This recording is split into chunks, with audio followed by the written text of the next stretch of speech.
The night Serafina Vale walked back into the Valamont Foundation Gala, the entire city of Blackthorn held its breath.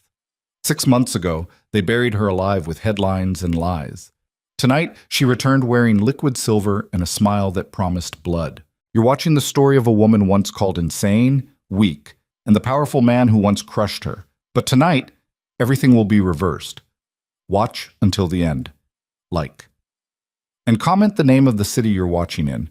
I want to know how far this story has come. The rain came down like nails. Serafina Vale watched it hammer the tinted windows of the SUV as the convoy slid through downtown Blackthorn, three matte black vehicles moving in perfect formation toward the marble awning of the Valamont Foundation building. Her reflection stared back at her from the glass, sharp cheekbones, dark eyes lined with precision, hair pulled into a sleek knot that left no room for softness. The liquid silver gown clung to her like armor. She didn't look like someone who'd been destroyed 6 months ago. She looked like someone who'd crawled out of her own grave and learned to enjoy the view. You ready? Roman Vey's voice cut through the hum of the engine. He sat beside her, perfectly still, hands folded in his lap. No wedding ring, no nervous energy, just the kind of calm that came from knowing exactly how dangerous you were. Serafina didn't answer right away. She let the silence stretch, watching the gala entrance grow closer. Valets in black ties scrambled beneath oversized umbrellas. Photographers huddled under awnings, cameras ready. Someone important was always arriving at these things. But tonight, they had no idea who was coming. I've been ready for 6 months, she said finally. Roman's mouth didn't smile, but something shifted in his eyes. Approval, maybe. Or recognition. He reached forward and tapped the driver's shoulder twice. The SUV glided to a stop directly beneath the brightest lights. The door opened. Cold air rushed in, carrying the smell of rain and expensive perfume. Serafina stepped out into the flash of 100 cameras before anyone realized who she was. It took 3 seconds. Then the whispers started. Inside, the ballroom looked like something out of a fever dream. Crystal chandeliers the size of small cars. Marble floors polished to a mirror shine. Tables draped in silk. Centerpieces dripping with white orchids. 200 of Blackthorn's most powerful people stood around pretending to care about underprivileged youth while secretly calculating net worths and political leverage. Serafina moved through the crowd like a knife through water. Heads turned. Conversations died mid-sentence. A woman in emerald green actually dropped her champagne flute. It shattered across the marble, and nobody moved to clean it up. They were too busy staring because Serafina Vale wasn't supposed to be here. She was supposed to be hiding, medicated, broken. That's what the headline said 6 months ago when Grant Mercer, tech billionaire, philanthropist, Blackthorn's golden boy, filed for divorce and leaked carefully edited stories about his troubled wife to every major outlet in the city. Unstable, paranoid, refusing treatment. The narrative was airtight. By the time the ink dried on the separation papers, Serafina had been erased from polite society like a typo, and she'd let them think it worked. Roman stayed 2 steps behind her, hands in his pockets, expression unreadable.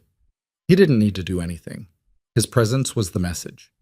Everyone in this room knew his name, Roman Vey, the man federal prosecutors had been chasing for a decade without ever making anything stick. Import-export, they said. Consulting, his lawyers claimed. But the truth whispered itself through boardrooms and back channels.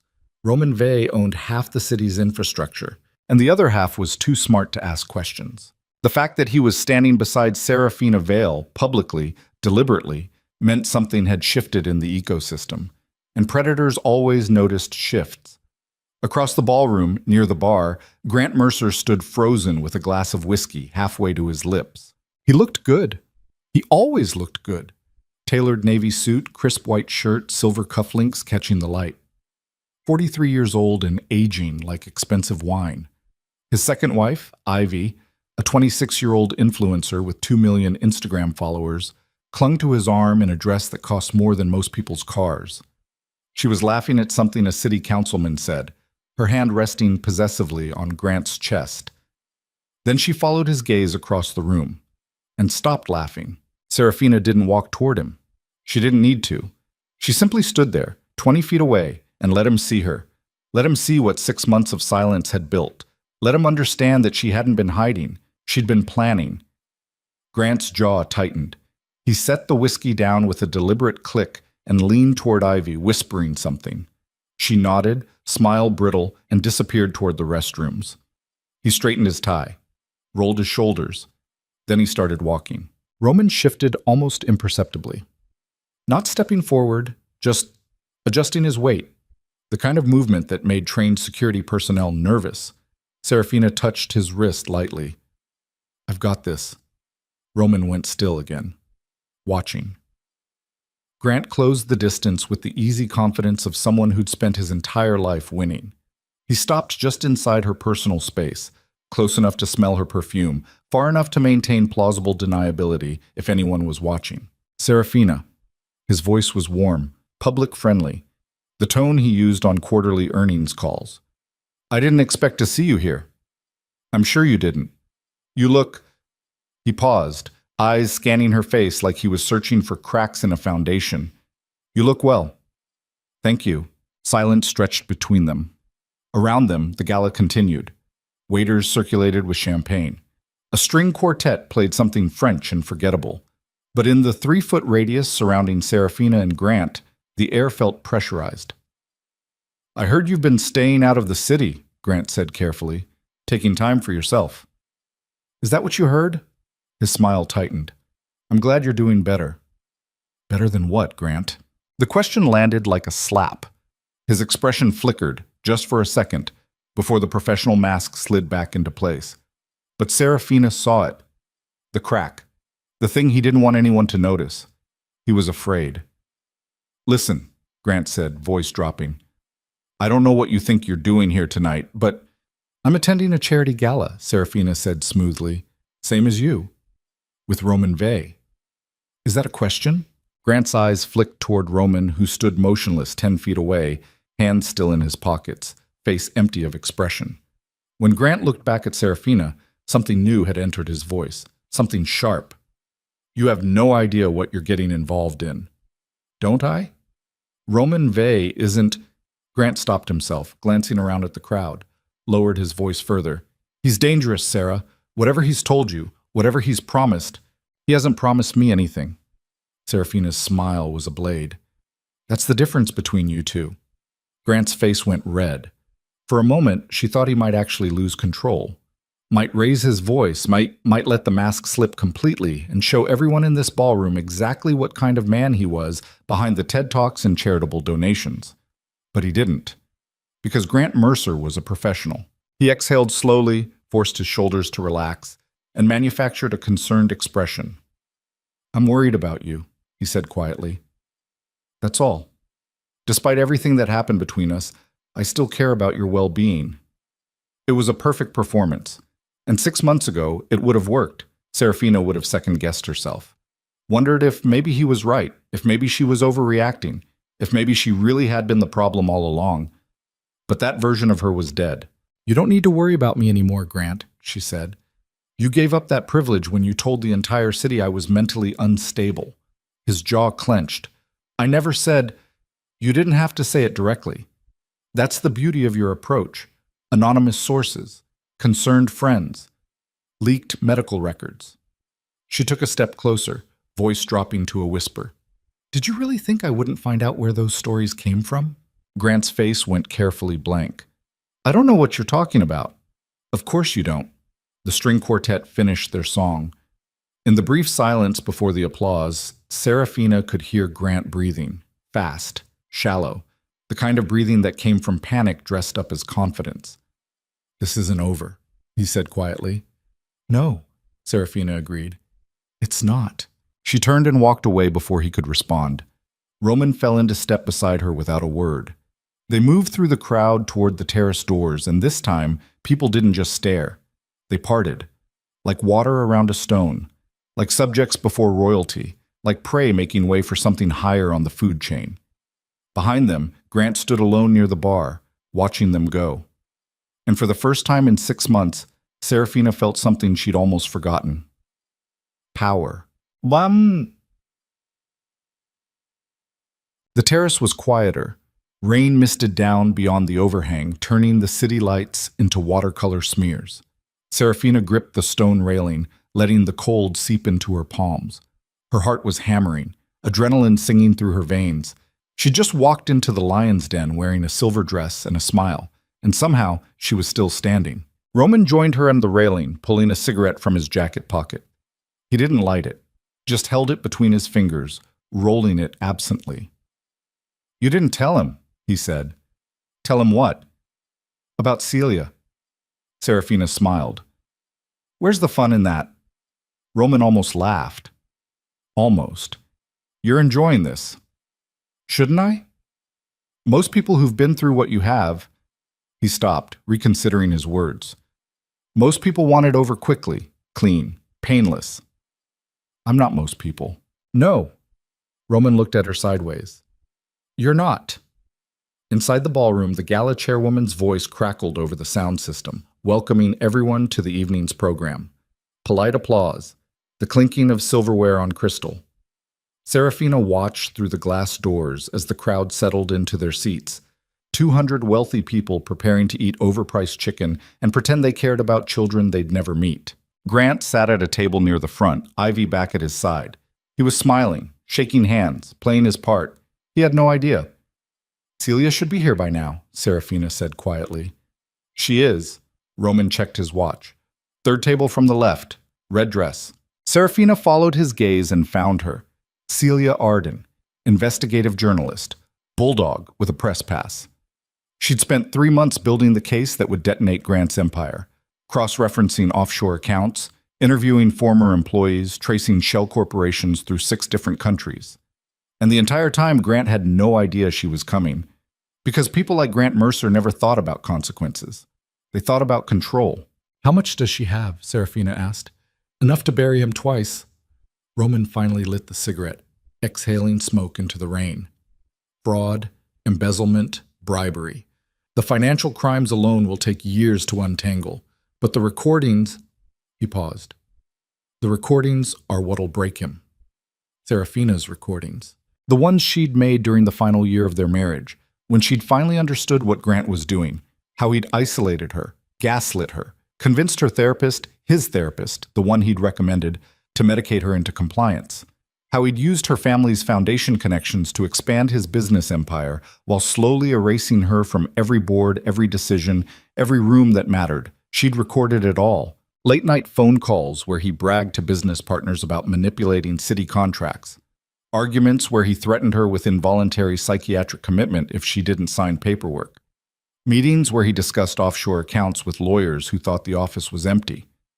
6 months of evidence, stored on encrypted drives, handed over to Celia Arden 3 weeks ago. And tonight, the first domino would fall. "When?" Serafina asked. "During the speech." Roman checked his watch again. 20 minutes. Serafina's hands tightened on the railing. 20 minutes. That's all that stood between this moment and the systematic destruction of Grant Mercer's entire world. Part of her wanted to feel guilty. The rest of her wanted to watch him burn. "Second thoughts?" Roman asked. "No." "You can still walk away. We can kill the story. Celia won't like it, but—" "Roman!" Serafina turned to face him fully. "Stop." He went quiet. "I know what this costs," she said. "I know what happens after tonight. I know Grant won't go down quietly.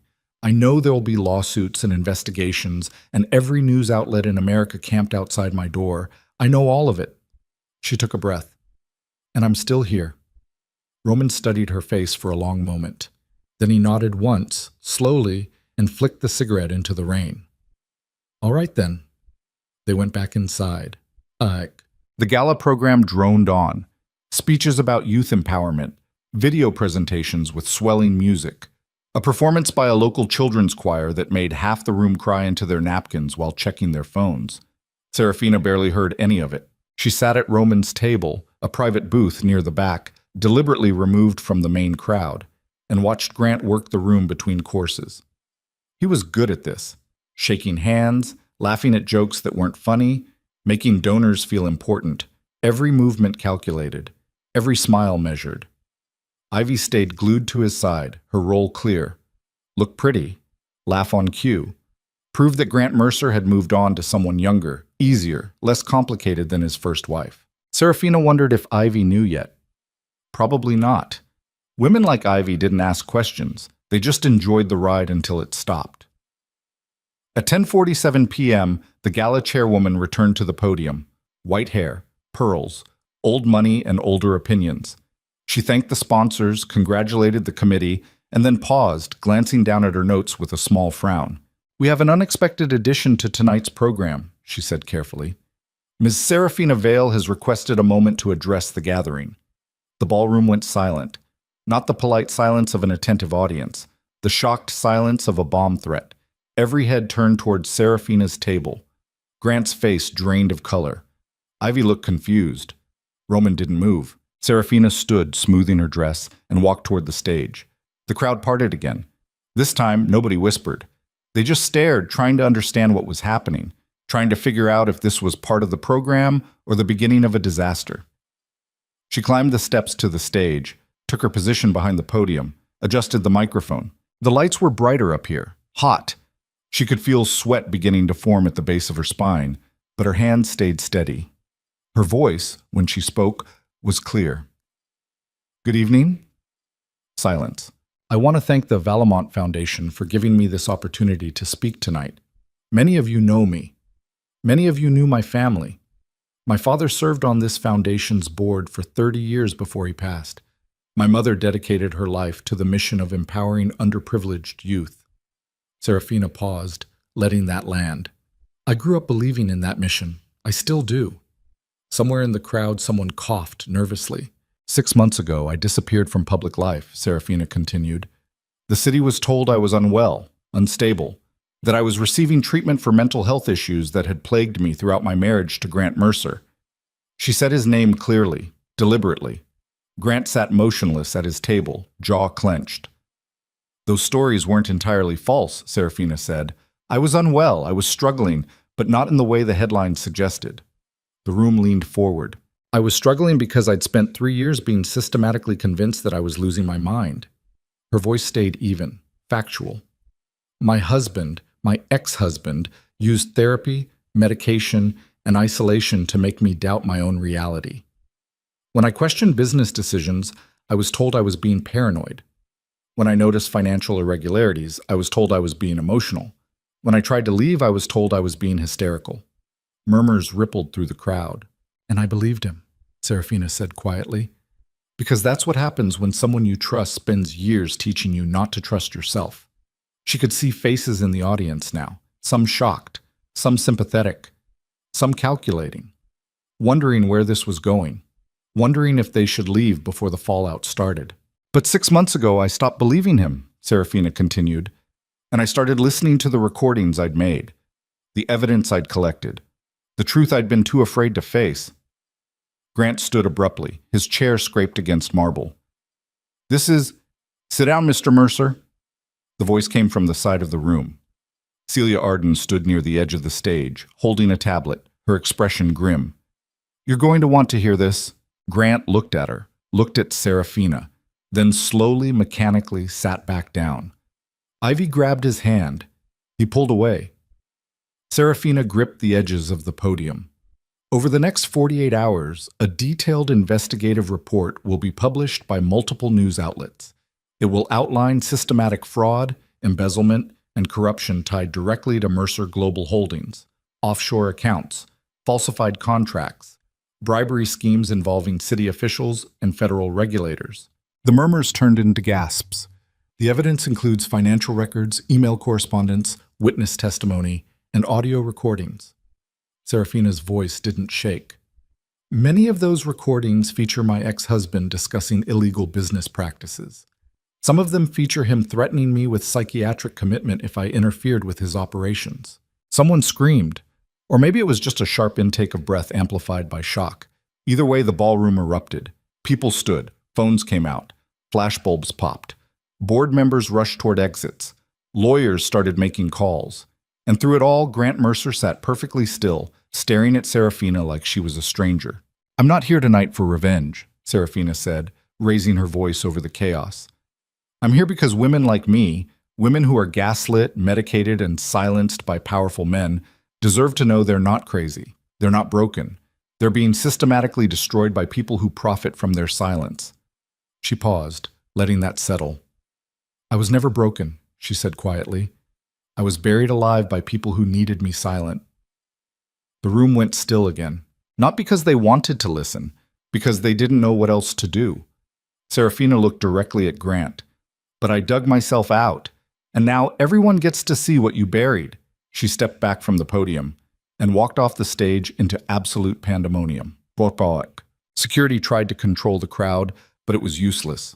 Reporters swarmed, donors fled. Politicians melted into the corners, suddenly very interested in their phones. Serafina moved through the chaos with Roman at her side, his hand resting lightly on her lower back. Not possessive, just present. Grant tried to intercept them near the main doors. His face was white. Sweat beaded at his temples. Ivy was gone, probably in a bathroom somewhere, frantically calling her publicist. You just destroyed everything, he hissed at Serafina. Everything we built, everything I... You mean everything you stole, Serafina said calmly, while I was busy being medicated into compliance. Those recordings are inadmissible. My lawyers will... Your lawyers are about to be very busy defending you in federal court, Roman said quietly. It was the first time he'd spoken directly to Grant all evening. His voice was pleasant, empty, the kind of tone that made people nervous. I'd save your energy. Grant's eyes swung to Roman, fury and fear mixing into something ugly. You think you've won? You think this city will let someone like you... Oh, someone like me, Roman interrupted, owns half the infrastructure in this city. The other half is too smart to complain, so yes, Grant. I think I've won. Grant opened his mouth, closed it, looked at Serafina, and for the first time she saw him understand. This wasn't a breakdown. It wasn't revenge. It wasn't even justice. It was a transfer of power, and he was on the wrong side of it. I'll destroy you, Grant whispered. Serafina smiled. You already tried. Then she walked out into the rain with Roman beside her, leaving Grant Mercer standing alone in the ruins of his empire. The SUV was waiting, door already open. Serafina slid inside and Roman followed. The door closed, the convoy pulled away from the curb, and Blackthorn City exploded behind them. News vans screeched to a stop outside the Valamont building. Headlines started forming in real time. Social media detonated. Within 15 minutes, #Mercer Scandal was trending nationally. Within 30, federal investigators were being pulled out of bed. Inside the SUV, Serafina stared out the window, watching the city lights blur past. You all right? Roman asked. She thought about it, really thought about it. 6 months ago, she would have said no. 6 months ago, she was drowning, medicated, isolated, convinced she was the problem. Tonight, she'd just publicly detonated the life of the man who tried to bury her, and she felt nothing but relief. Yeah, she said quietly. I'm all right. Roman nodded, didn't push, just sat there beside her as the convoy drove north, away from the chaos, toward the safe house on the coast, where they'd been staying for the past month. Serafina leaned her head back against the leather seat, closing her eyes. She could still hear the ballroom exploding, still see Grant's face when he realized what was happening, still feel the weight of 200 pairs of eyes watching her walk off that stage. But underneath all of it, underneath the adrenaline and fear and exhaustion, she felt something else. Freedom. For the first time in 3 years, she wasn't afraid of what came next. She was ready for it. They didn't speak again until the SUV pulled through the gates of the coastal estate an hour later. Rain had turned to mist. The ocean roared somewhere in the darkness beyond the house. Inside, the fire was already going. Roman's people had prepared everything. Serafina kicked off her heels in the entryway, leaving them scattered on the marble. The silver dress suddenly felt like too much, too tight, too bright. She wanted sweatpants and silence. Roman poured 2 glasses of whiskey in the study, handed her one without asking. They stood by the windows, watching the mist roll across the cliffs. Celia called, Roman said after a long silence. The story's live. Every major outlet picked it up. AP, Reuters, Times, Journal, federal prosecutors issued a statement an hour ago. They're moving fast. How fast? Warrants by morning, Arrest by end of week if the evidence holds. Serafina sipped her whiskey. It burned. It'll hold. Yeah. Roman's reflection watched her in the glass. It will. Another silence. You didn't have to do this, Serafina said quietly. Help me. Hide me. Any of it. Roman turned to look at her directly. Yes, I did. Why? He considered the question for a long time, long enough that Serafina thought he might not answer. Then he set his glass down and said very quietly, because you called me at 3 a.m. 6 months ago and asked for help, and you sounded like someone trying very hard not to drown alone. Serafina's throat tightened. She remembered that phone call, remembered standing in her apartment, the one Grant's lawyers had generously allowed her to keep, staring at her phone, scrolling through contacts, trying to find someone who might believe her. Everyone else had believed Grant. Roman Vey, a man she had met exactly twice at charity functions, a man whose reputation terrified most people, was the only name she'd stopped on. And he'd answered on the second ring. You didn't know me, Serafina said. No. You had no reason to trust me. I trusted that you were desperate enough to call me at 3 a.m. Roman picked up his glass again. That's usually a reliable indicator. Despite everything, despite the chaos and exhaustion and the fact that her entire life had just detonated on live television. Serafina laughed. A real laugh. The kind she hadn't heard from herself in years. Roman's mouth curved slightly. Not quite a smile, but close. They stood there for a while longer, watching the mist and the darkness and the endless churning of the ocean below. Tomorrow, the city would explode. Federal agents would descend. Lawyers would mobilize. Grant would begin his desperate scramble to save whatever pieces of his empire he could. But tonight, in this house on the edge of the cliffs, Serafina Vale was safe. And for the first time in 3 years, that was enough. She woke at dawn to the sound of her phone vibrating across the nightstand. 15 missed calls, 43 text messages, 6 voicemails. She ignored all of it and walked to the kitchen, where Roman was already awake, reading something on his tablet. Morning, he said without looking up. Morning. Serafina poured coffee.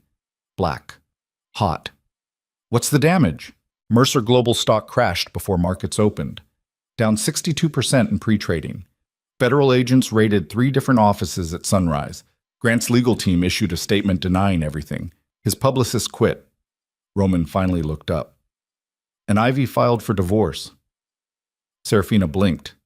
Already? Her lawyer released a statement 40 minutes ago. She's claiming she had no knowledge of any illegal activity and is cooperating fully with investigators. Smart. Self-preservation, Roman corrected.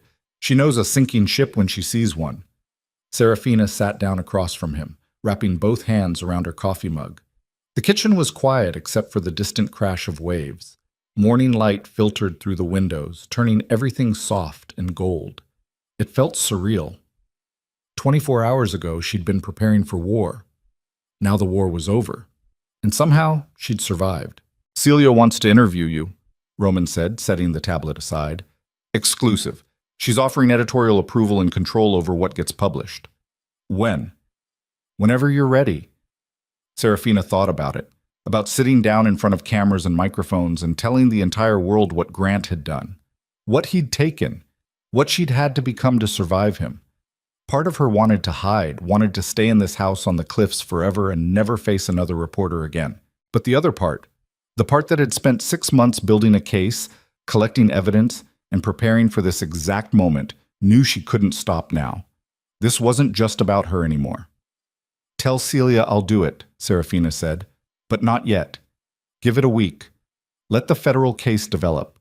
Let Grant make his first mistakes. Roman nodded. And then? And then I'll tell them everything. Bitch. The doorbell rang at 9 a.m. Roman answered it, hand resting casually on the gun tucked into his waistband. But it wasn't a threat. It was a courier, holding a single envelope, cream-colored paper, expensive, the kind used for wedding invitations and legal threats. Roman brought it to Serafina. She opened it carefully. Inside was a handwritten note on Grant's personal stationery. 3 sentences in his sharp, aggressive scrawl. This isn't over. You've made a mistake you can't take back. I will make you regret this. Serafina read it twice. Then she handed it to Roman. He scanned the note, expression unchanging. Then he pulled out a lighter, held the paper over the kitchen sink, and set it on fire. They watched it burn together. When the last corner turned to ash and floated down the drain, Roman looked at her and said, very calmly, "He's going to come after you, legally, financially, maybe physically if he gets desperate enough. This is the part where it gets ugly." "I know. You sure you want to keep going?" Serafina thought about Grant sitting alone in his penthouse last night, watching his empire collapse in real time. Thought about the recordings, the evidence, the years of manipulation and gaslighting and systematic destruction of her identity. Thought about the woman she used to be, the one who apologized for taking up space, and the woman she'd become, the one who burned mansions down and walked away smiling. "I'm sure," she said. Roman nodded once. "All right then." He pulled out his phone and made a call. When someone answered, he said only 4 words. "Increase security, triple shifts." Then he hung up and looked at Serafina. "Whatever comes next," he said quietly, "you don't face it alone." Serafina met his eyes. And for the first time since this whole nightmare began, she understood something fundamental. Roman Vey wasn't her savior. He was her partner. There was a difference, and that difference was going to keep her alive. By noon, the media storm had reached Category 5. Every news outlet in America was running the story. Financial analysts were dissecting Mercer Global's corporate structure. Legal experts were speculating about federal charges. Social media had turned Grant into a hashtag. And in the center of it all, Serafina's name kept appearing. Not as a victim, as a survivor. Someone had leaked partial transcripts of her recordings. Not the full evidence. Celia was too smart for that. But enough to give people a taste. Enough to show exactly what kind of man Grant Mercer was behind closed doors. The public response was immediate and brutal. Grant's sponsors started pulling out. Board members resigned. Investors demanded emergency meetings. The Blackthorn City Council announced an investigation into all city contracts involving Mercer Global. By evening, Grant's face was on every television screen in America, looking haunted and hollow as he walked into his lawyer's office surrounded by federal agents. Serafina watched it happen from the living room of the coastal house, curled up on the couch with Roman beside her. "You did this," he said quietly. "We did this," she corrected. Roman's hand found hers in the space between them. Not romantic, not possessive, just there, solid, real. They sat like that for a long time, watching the city eat Grant Mercer alive, and Serafina felt nothing but calm. That night, she dreamed about the penthouse, the one she'd shared with Grant during their marriage. 30 floors above Blackthorn, floor-to-ceiling windows overlooking the river, marble and steel and cold, perfect silence. In the dream, she was standing in the living room, watching Grant move through the space like he owned it. Because he did. He owned everything. The furniture, the art, the view, her. He turned to look at her, and his expression was the same one he'd worn 1,000 times. Patient, concerned. The face of a man who loved her too much to be angry. "You're not well, Sarah," he said gently. "You need help." And in the dream, just like in real life, part of her believed him. Part of her wanted to apologize, to be smaller, to stop asking questions and making noise and demanding space. But then the dream shifted. The penthouse shattered like glass, and standing in the ruins was a different version of herself. The woman in the silver dress. The woman who walked into the Valamont Gala and burned everything down. That version looked at Grant and said, "No, you need help." Then she turned and walked away, and the penthouse collapsed into dust behind her. Serafina woke with a start, heart pounding, sheets tangled around her legs. The room was dark, quiet. She could hear the ocean through the open window. She wasn't in the penthouse anymore. She was free. And Grant Mercer, the man who'd spent 3 years trying to convince her she was broken, was sitting in a federal interrogation room trying to explain offshore accounts to lawyers who didn't believe a word he said. Serafina lay back down, pulling the blanket up to her chin, and for the first time in years she fell back asleep without fear waiting in the darkness. End part 1. But as Serafina drifted into dreamless sleep 50 miles north, Grant Mercer sat alone in his penthouse, staring at his phone, at the photographs his private investigator had just sent. Pictures of Serafina and Roman entering the coastal estate, walking the cliffs, standing too close in doorways. Grant's finger hovered over the send button. One click, and those photos would be on every tabloid website in America by morning. One click, and he could destroy her credibility. Turn her into a scandal. Make the world forget about fraud and embezzlement and focus instead on the woman who left her husband for a criminal. His finger pressed down. And somewhere in the machinery of public opinion, a new bomb began ticking. The photographs hit the internet at 6:47 a.m. Serafina didn't see them right away. She was in the kitchen, pouring her second cup of coffee, watching fog roll across the cliffs through the window. The house was quiet. Roman had left an hour earlier for a meeting in the city, something about restructuring supply chains, words that meant nothing to her but everything to the empire he ran from shadows. Her phone buzzed once, then again. Then it didn't stop. She picked it up, frowning at the screen. 32 notifications in the last 90 seconds. Text messages, missed calls, news alerts stacking on top of each other like a pileup on a highway. The first headline made her stomach drop. Serafina Vale's secret romance with notorious crime figure Roman Vale. Below it, a photograph. Her and Roman on the terrace of this house, standing close, his hand resting on the small of her back. The angle made it look intimate, possessive, like they were lovers hiding from the world, which they weren't. But the internet didn't care about truth. Serafina scrolled down. More photos. Her getting out of Roman's SUV outside the Valemont Gala. The two of them walking the cliffside path yesterday morning, shoulders almost touching. Roman lighting a cigarette while she laughed at something he'd said. Every single image had been taken with a telephoto lens. Professional grade. Someone had been watching them. Someone had been documenting everything. Her hands started shaking. The coffee mug slipped from her fingers and shattered across the tile floor, dark liquid spreading like blood. She didn't move to clean it up, just stood there, staring at her phone, watching her entire narrative collapse in real time. Because this wasn't about her anymore. This was about Roman Vale. And Roman Vale was the kind of man federal prosecutors spent careers trying to bury. The second headline confirmed it. Did Vale use mobster boyfriend to orchestrate revenge against ex-husband? Then the third, questions raised about credibility of Mercer. Accusations amid Vale's relationship with organized crime figure. Serafina felt something cold settle into her chest. Not panic. Worse. Recognition. Grant had done this. Grant had hired someone to follow her, to photograph her, to wait until the exact moment her credibility mattered most, and then detonate it. She was still standing there, glass crunching under her bare feet, when Roman walked back through the front door. He took one look at her face and stopped. What happened? It wasn't a question. Serafina held up her phone without speaking. Roman crossed the kitchen in 3 strides, took the phone from her hand, and scrolled through the headlines. His expression didn't change. Not surprise, not anger. Just the same cold calculation he always wore when something threatened his carefully constructed world. He handed the phone back. Get dressed. We're leaving. Leaving? Serafina's voice sounded distant, like it belonged to someone else. Leaving where? Anywhere that isn't here. Roman was already moving toward the study, pulling out his own phone. They know where you are now, which means reporters will be at the gate within the hour. Possibly federal surveillance. Possibly worse. Worse? He stopped, looked at her. Grant Mercer just turned you into a liability, Serafina, which means everyone who's afraid of me is now afraid of you. Do you understand what that means?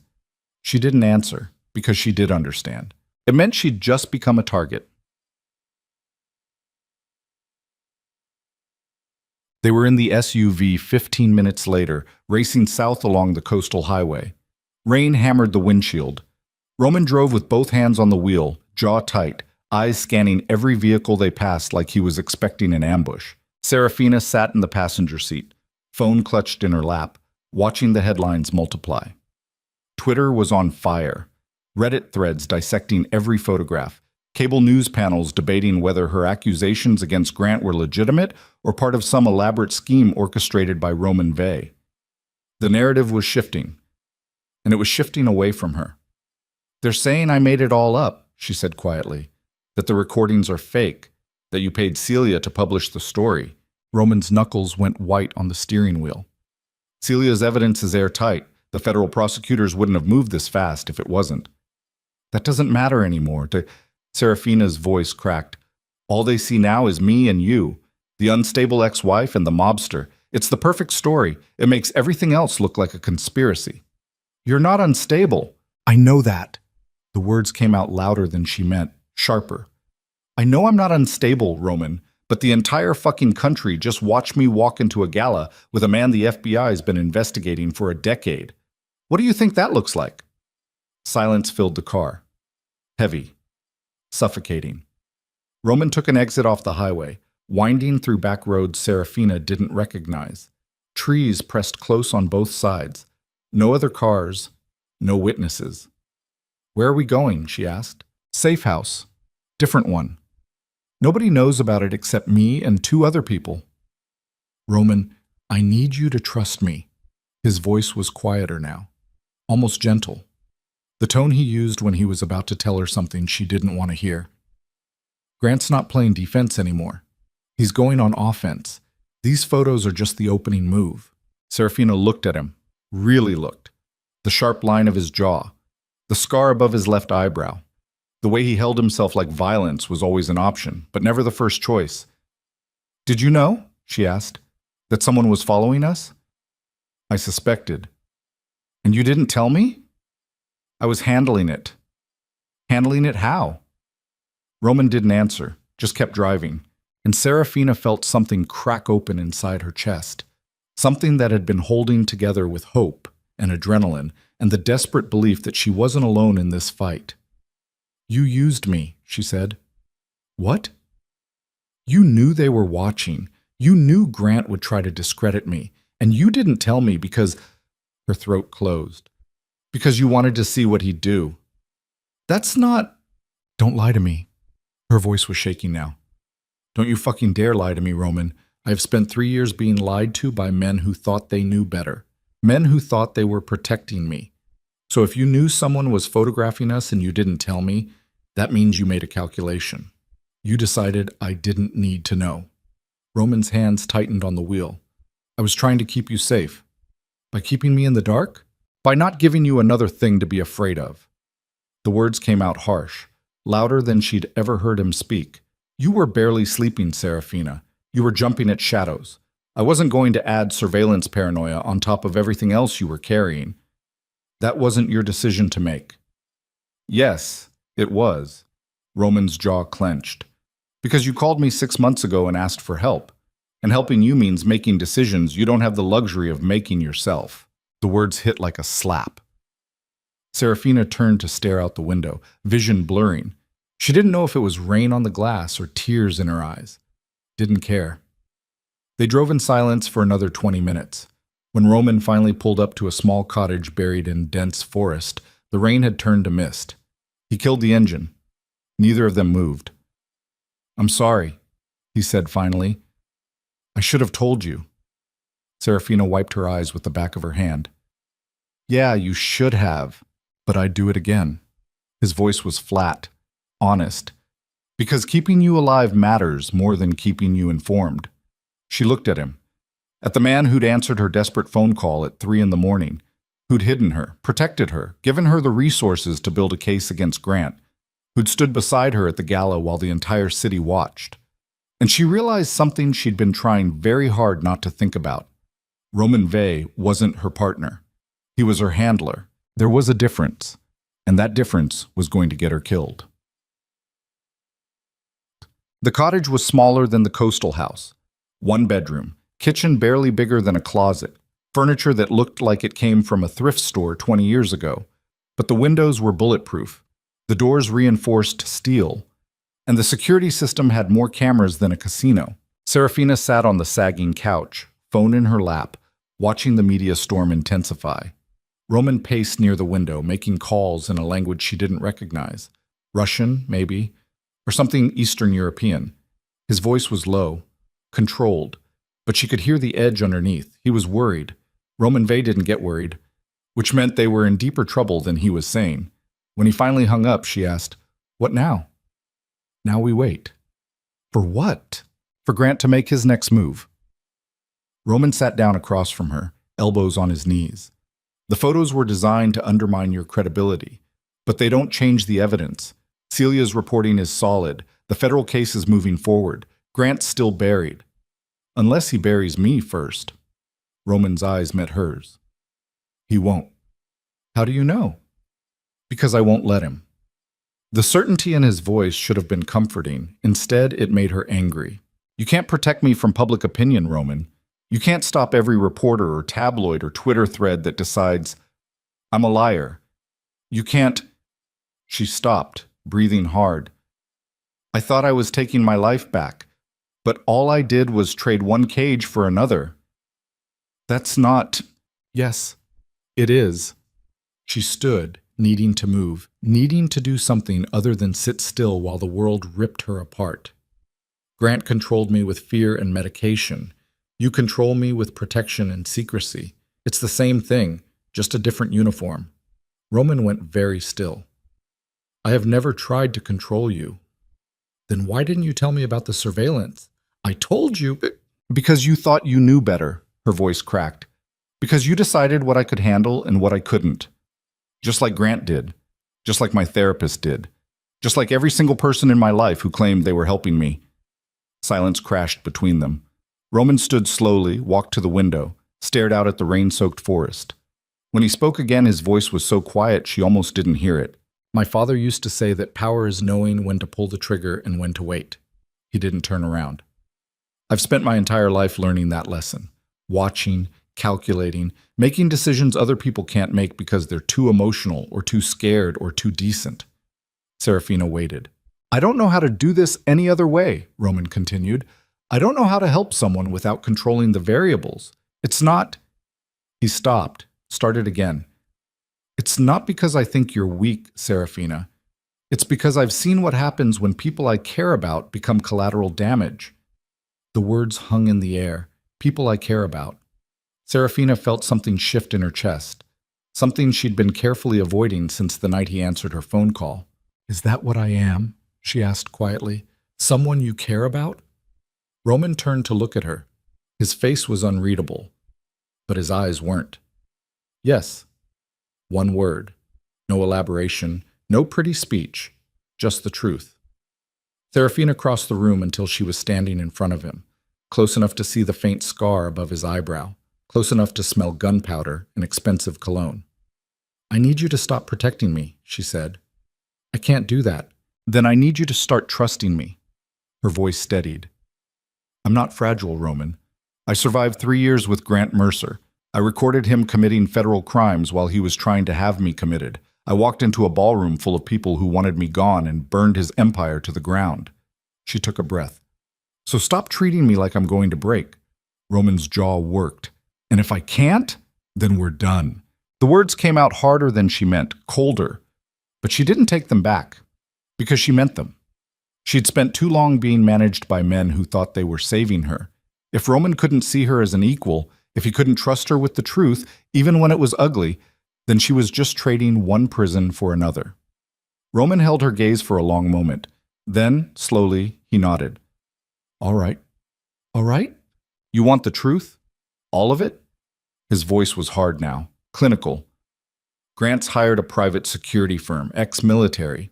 They've been tracking your movements for 3 weeks. The photos were just phase 1. Phase 2 is character assassination. They're going to leak fabricated evidence that you've been in a relationship with me since before the divorce. Make it look like you orchestrated the whole thing as revenge. Serafina's stomach dropped. Can they do that? They're going to try.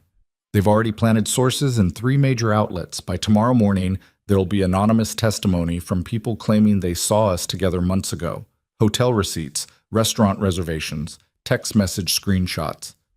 Roman's expression was stone. All fake, but convincing enough to muddy the waters. Jesus Christ. Phase 3 is legal. Grant's attorneys are going to file a countersuit. Defamation. Intentional infliction of emotional distress. They'll demand discovery on every piece of evidence Celia used. They'll subpoena your phone records, your bank accounts, your therapy sessions. He paused. They're going to rip your life apart in court and make you defend every single decision you've made since you left him. Serafina felt dizzy. She She reached out, steadying herself against the wall. And you knew all this. I suspected most of it, confirmed the rest 2 days ago. 2 days? She stopped. The night of the gala, you already knew. Yes. And you let me go up on that stage anyway. Because you wanted to. Roman's voice didn't soften. You asked me if you were ready. I said yes. Because you were. You are. But, listen to me.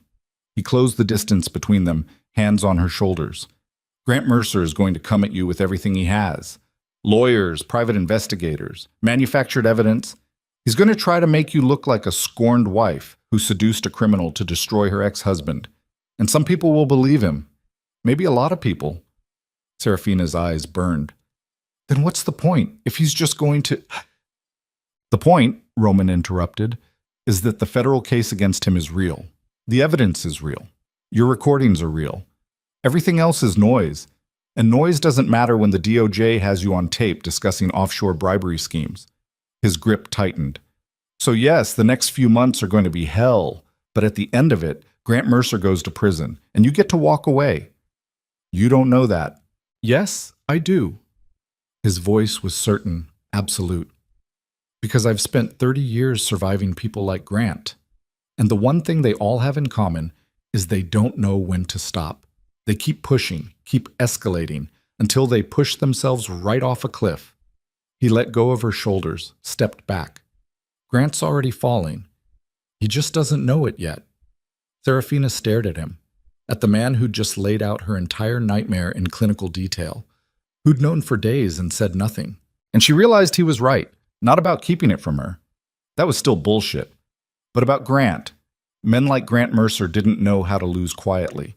They thrashed, they lashed out, they burned everything around them trying to stay on top, which meant Grant wasn't done. Not even close. So pictures.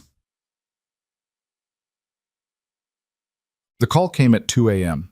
Serafina had finally fallen asleep on the couch, phone clutched in her hand when Roman's voice woke her. Don't move. She opened her eyes. Roman stood near the window, gun in hand, staring out into the darkness. Every muscle in his body was coiled. What? Someone just triggered the perimeter alarm. His voice was flat, empty. The voice of someone who'd done this before.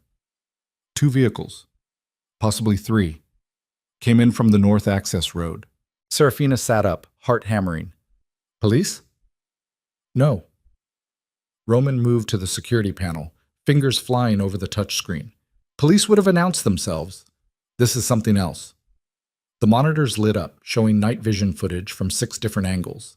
And there, moving through the trees, were shadows. 4. Maybe 5.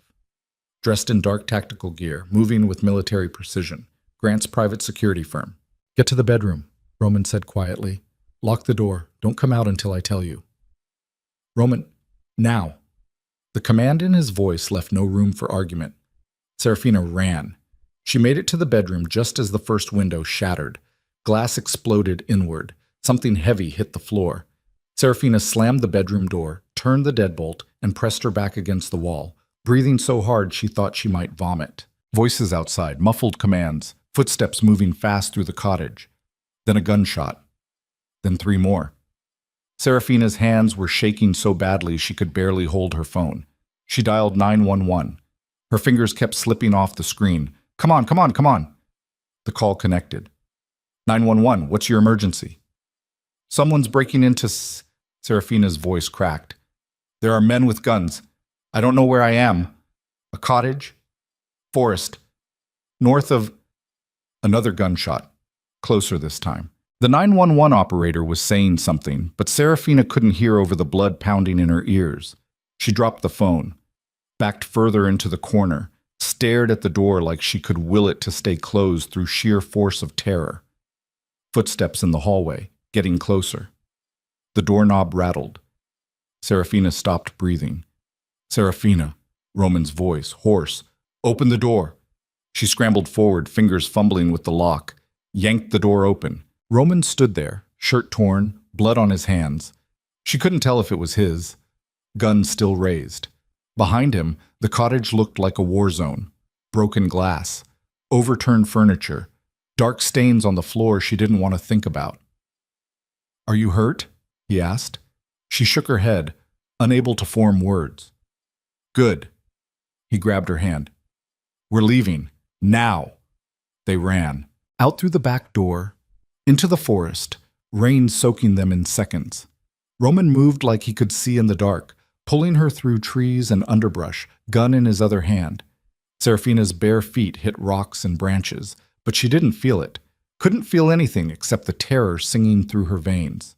Behind them, voices shouted. Flashlight beams cut through the trees. They were still coming. Roman pulled her behind a massive oak tree, pressing her against the trunk. Put a finger to his lips. His eyes were different now. Cold. Predatory. The version of him she'd heard about but never actually seen. This was Roman Vey. The man federal prosecutors spent careers hunting. The man who made people disappear. He leaned close, breath hot against her ear. "When I move, you run straight ahead. Don't stop. Don't look back. There's a service road half a mile north. Wait there." "What about you?" "I'll find you." "Roman, do you trust me?" The question hung in the rain-soaked darkness between them. Did she trust him? The man who'd kept secrets, who'd let her walk into a trap without full information, who'd just killed, how many?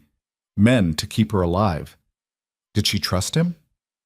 Serafina looked into his eyes and realized the answer was yes. Even after everything, even knowing what he was capable of, even understanding that his protection came with a price she was still learning to calculate. She trusted him. "Yes," she whispered. Roman's expression softened for just a second. Then the mask slammed back down. "Go." He moved out from behind the tree, gun raised, and Serafina ran. She ran like her life depended on it. Because it did. Ran until her lungs screamed and her legs gave out and she collapsed on the muddy shoulder of a service road, gasping for air, rain hammering down so hard she couldn't see 5 feet in front of her. Behind her, the forest was silent. No gunshots. No voices. Nothing. Serafina sat there in the mud, shaking violently, waiting for Roman to appear out of the darkness. Minutes passed. 5, 10, 20. He didn't come. And somewhere in the back of her mind, a voice whispered, "What if he's not coming back?" The headlights appeared at 3:17 a.m. Serafina scrambled to her feet, ready to run again, when she recognized the SUV. Black. Armored. Windows tinted so dark they looked like oil. The door opened. Roman climbed out. He was bleeding, a gash across his forehead, his shirt soaked through, definitely his blood this time, but he was alive. Walking. Moving toward her like nothing had happened. Serafina's legs gave out. She sat down hard on the muddy road, and suddenly she was crying. Not scared crying, not sad crying, just crying. All the adrenaline and terror and exhaustion pouring out in ugly, choking sobs she couldn't control. Roman knelt beside her, didn't try to pick her up, didn't tell her to stop, just knelt there in the rain while she fell apart. When she could finally breathe again, she looked at him. "Did you?" "They're not going to bother us again." The way he said it made it clear. Final. Serafina should have been horrified, should have asked questions, should have done something other than nod and let him pull her to her feet. But she didn't. Because somewhere between the gala and the cottage and tonight, she'd crossed a line she couldn't uncross. She'd become complicit. They drove south, away from the cottage, away from whatever was left in those woods. Roman made 3 phone calls in that language she didn't understand, voice clipped and cold, giving orders, cleaning up. Serafina stared out the window, watching the rain. "We need to disappear," Roman said finally. "Completely. New identities, different country. I have contacts in Shah." "No." He looked at her. "No? I'm not running." Serafina's voice was steadier than she expected. "That's what Grant wants. He wants me scared. He wants me hidden. He wants me to disappear so he can control the narrative." She turned to face Roman. "I'm done disappearing." "Serafina, those men tonight were professionals. Grant's escalating. If we stay, then we fight back." She cut him off. "We don't hide. We don't run. We go public. We do the interview with Celia. We tell the entire story, including tonight, And we make it clear that Grant Mercer just sent armed men to kill his ex-wife. Roman's hands tightened on the wheel. That's insane. Maybe. Serafina smiled. It felt wrong on her face. Cold. But so is sending a hit squad after someone with federal investigators watching. Grant just gave us everything we need to bury him completely, so we're going to use it. Silence filled the car. Then Roman started laughing. Quiet at first, then louder. The kind of laugh that came from recognizing something true and terrible and perfect all at once.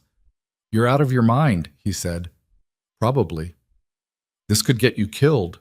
He already tried that tonight. Didn't work. Roman shook his head, still laughing. All right. We'll do it your way. Yeah? Yeah. He glanced at her. But from here on out, no more secrets. You want the truth? You get all of it. Every piece. Every ugly detail, no matter how much it scares you. Serafina held out her hand. Deal.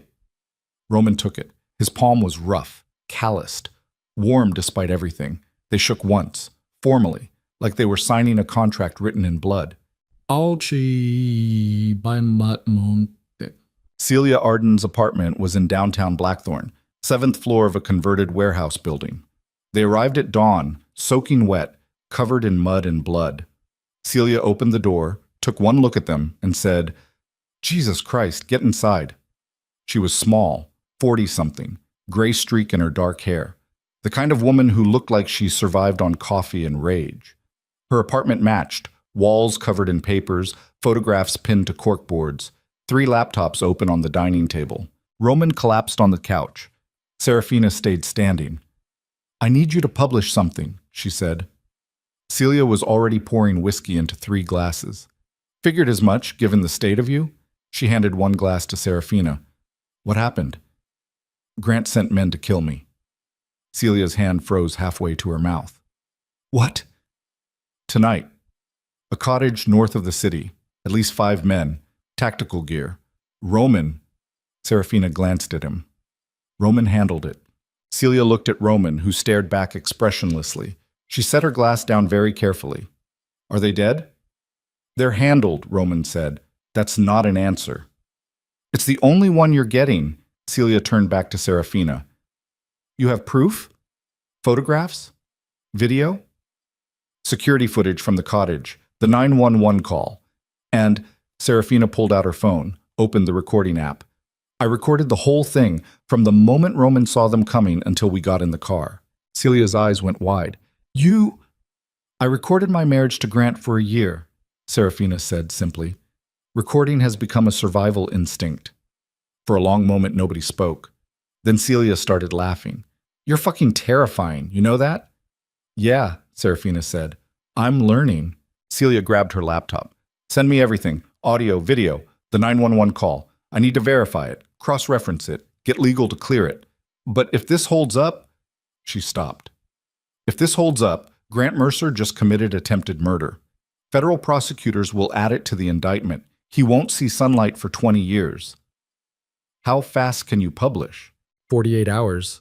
Maybe less if I push. Celia's fingers were already flying over the keyboard. But you need to understand, once this goes live, there's no taking it back. Grant will come after you with everything he has. His lawyers will argue you staged it, that Roman's people were the aggressors, that you're lying about all of it. Let him argue, Serafina said. I have proof. Proof can be discredited, questioned, buried in legal motions. Celia looked up. Are you absolutely sure you want to do this? Serafina thought about the cottage, the shattered windows, the gunshots, running through the forest with Roman pulling her along. Thought about Grant sitting in his penthouse, probably right now, probably smiling, thinking he'd won. I'm sure, she said. Celia nodded. Then let's bury this son of a bitch. The story dropped 36 hours later. Attempted murder. Grant Mercer, accused of sending armed team to ex-wife's location. Below it, Celia had included everything. The security footage showing men in tactical gear breaching the cottage. The 911 call with Serafina's terrified voice. Partial audio from her recording, enough to prove an attack happened without revealing where they went afterward. And statements from federal investigators confirming they were reviewing the evidence. The internet detonated. Mercer Global's stock, already in freefall, crashed completely. Trading was halted within an hour. The board of directors called an emergency meeting and voted unanimously to remove Grant as CEO. His lawyers released a statement denying everything, calling it a fabrication, demanding their own investigation. Nobody believed them, because Serafina had proof, and this time Grant couldn't gaslight his way out of it. By evening, federal marshals had issued a warrant for Grant Mercer's arrest. Attempted murder, conspiracy, witness intimidation. The city went wild. News helicopters circled Grant's building. Protesters gathered outside. Former allies deleted photos from social media. Politicians who'd taken his money suddenly couldn't remember his name. And through it all, Serafina sat in Celia's apartment, watching it happen on 6 different news channels at once. Roman sat beside her, silent, his hand resting on the couch between them, not touching her, just there. "You did it," he said quietly. Serafina shook her head. "We did it." "No." Roman looked at her. "You did this. I just kept you alive long enough to finish." She wanted to argue, to say it was teamwork, to give him credit. But the truth was simpler than that. She had done this. She'd survived Grant's abuse, collected evidence, built a case, gone public, survived an assassination attempt, and came back swinging harder. She'd done it. For the first time in her life, she'd fought back. And won.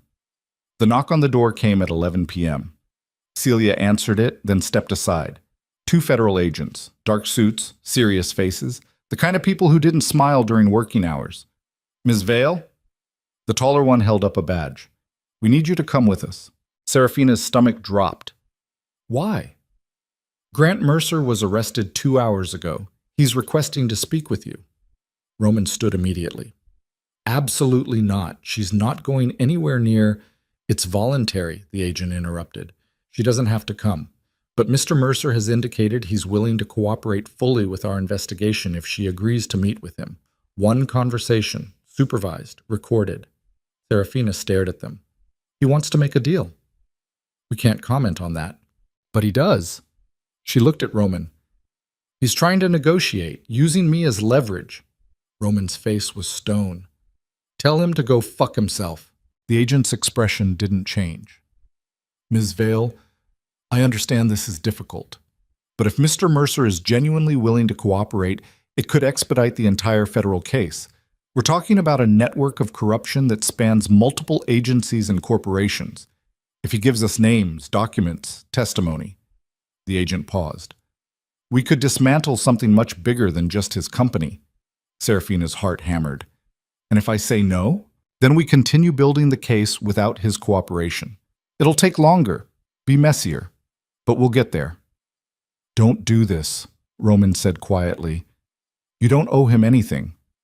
"I know I don't owe him anything." Serafina kept staring at the agents. "But if I can end this, really end it, by sitting in a room with him for 20 minutes... She took a breath. "Then I'll do it." "Serafina, I need to see his face." She turned to Roman. "I need to look him in the eye and watch him admit what he did. I need—" Her voice cracked. "I need to know it's over." Roman held her gaze for a long moment. Then, slowly, he nodded. "All right, but I'm coming with you." The agent started to object. "Non-negotiable," Roman said flatly. "She goes nowhere without me. Those are the terms."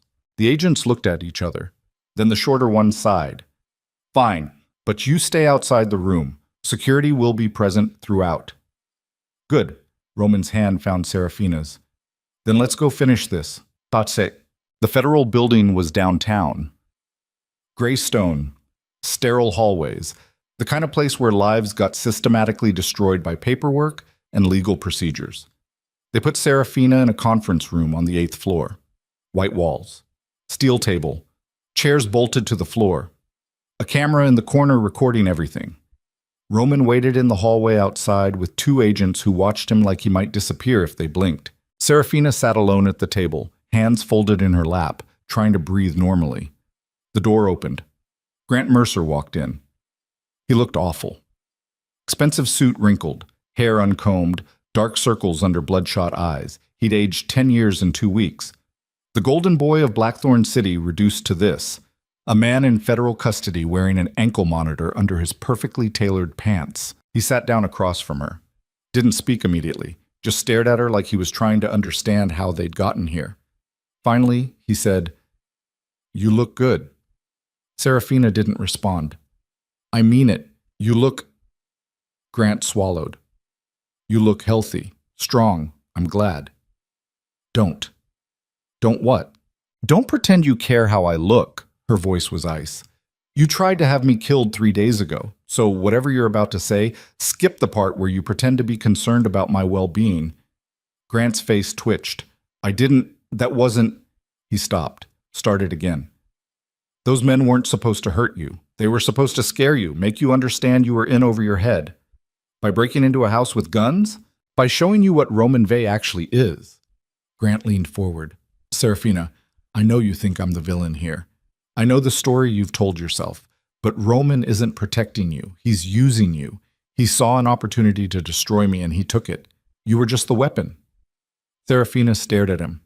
At the man who'd spent 3 years gaslighting her, who'd convinced doctors to medicate her, who'd leaked private medical records to the press, who'd tried to erase her completely. And she laughed. Not a nice laugh. The kind that came from somewhere dark and final. "You really believe that, don't you?" she said. "You really think you're the victim here?" "I think we're both victims. Of him." "No, Grant." Serafina leaned forward, matching his posture. "You're not a victim. You're a federal defendant facing 20 years in prison for crimes you actually committed. I have recordings of you discussing offshore bribery, falsifying contracts, threatening me with involuntary commitment. All of that is real. All of that is your voice, your decisions, your crimes." Grant's jaw clenched. "Those recordings were taken without my consent. They're admissible. Your lawyers already tried that argument. It failed." Silence crashed between them. Grant sat back, shoulders sagging. When he spoke again, his voice was different, quieter, almost honest. "Why did you do it?" "Do what?" "Destroy me." He gestured vaguely. "You could have just left, taken the settlement, disappeared, started over somewhere else. But instead you—" He stopped. "Instead you burned everything down. Why?" Serafina thought about the question, really thought about it. Why had she done it? Revenge? Justice? Self-preservation? All of those. None of those. "Because you tried to convince me I was crazy," she said finally. "And I needed to prove to myself more than anyone that I wasn't." Grant's eyes closed. "Sarah—" "Don't call me that." "Serafina." His voice cracked. "I'm sorry. I know you don't believe me. I know you think everything I say is manipulation, but I am genuinely sorry for what I did to you. The medications, the therapy, the—" He swallowed hard. "I told myself I was helping you, that you needed structure, control, that I was protecting you from yourself. You were protecting yourself from being exposed. Maybe." Grant's hands were shaking. "Maybe you're right. Maybe I convinced myself I was helping when really I was just trying to keep you quiet. I don't know anymore. I don't know where the lie ends and the truth begins." For the first time since walking into this room, Serafina felt something other than rage. Pity. Not forgiveness, never forgiveness, but pity. Because Grant Mercer, brilliant, powerful, untouchable Grant Mercer, had no idea who he actually was underneath all the lies. "The federal prosecutors want names," Serafina said. "They think you'll cooperate if I ask you to." Grant looked up. "Will you? Ask me to?" "Depends. Are you actually sorry, or is this just another manipulation?" "I don't know." The honesty in his voice was startling. "I don't think I know the difference anymore." Serafina stood. "Then figure it out. Because the only way you walk out of this with any dignity left is by telling the truth. All of it. Every name, every bribe, every illegal deal. You clean house completely." "And if I do?" Grant's eyes followed her. "What do I get?" "Maybe 20 years instead of life. Maybe a cell with a window. Maybe, if you're very lucky, you get to die knowing you did one decent thing at the end." She walked to the door, knocked once. The agent opened it immediately. Serafina paused in the doorway, looking back at Grant one last time. I was never broken, she said quietly. I was buried alive by someone who needed me silent, but I dug myself out. And now you get to live with knowing that the woman you tried to destroy is the reason you're sitting in that chair. Grant didn't respond. Serafina walked out, and the door closed between them with a sound like a coffin lid slamming shut.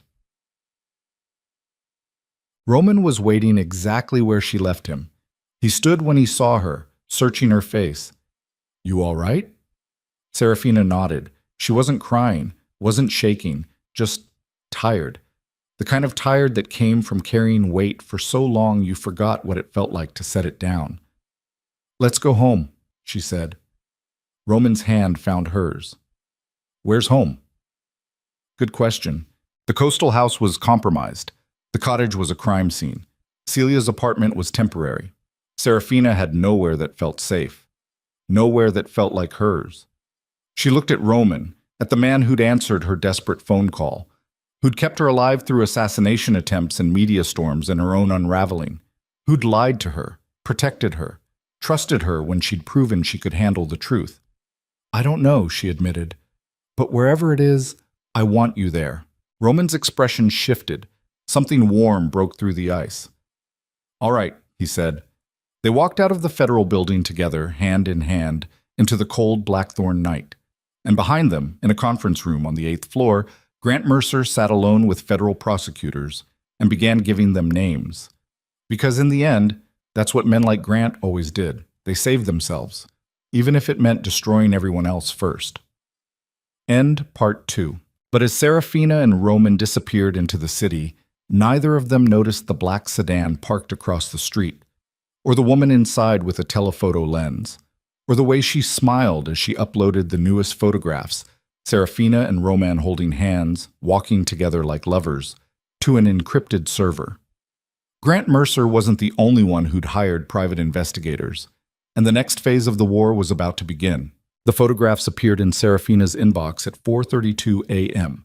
She woke to her phone vibrating on the nightstand, not the guest room at Celia's apartment anymore, but a hotel suite Roman had secured under a shell company name. Neutral territory, anonymous, the kind of place where people disappeared when they needed the world to forget them for a while. Serafina reached for the phone, eyes still blurry with sleep. Probably another news alert, another legal update, another... She stopped breathing. The email had no subject line, no sender name, just a string of numbers that looked like they'd been generated by an algorithm.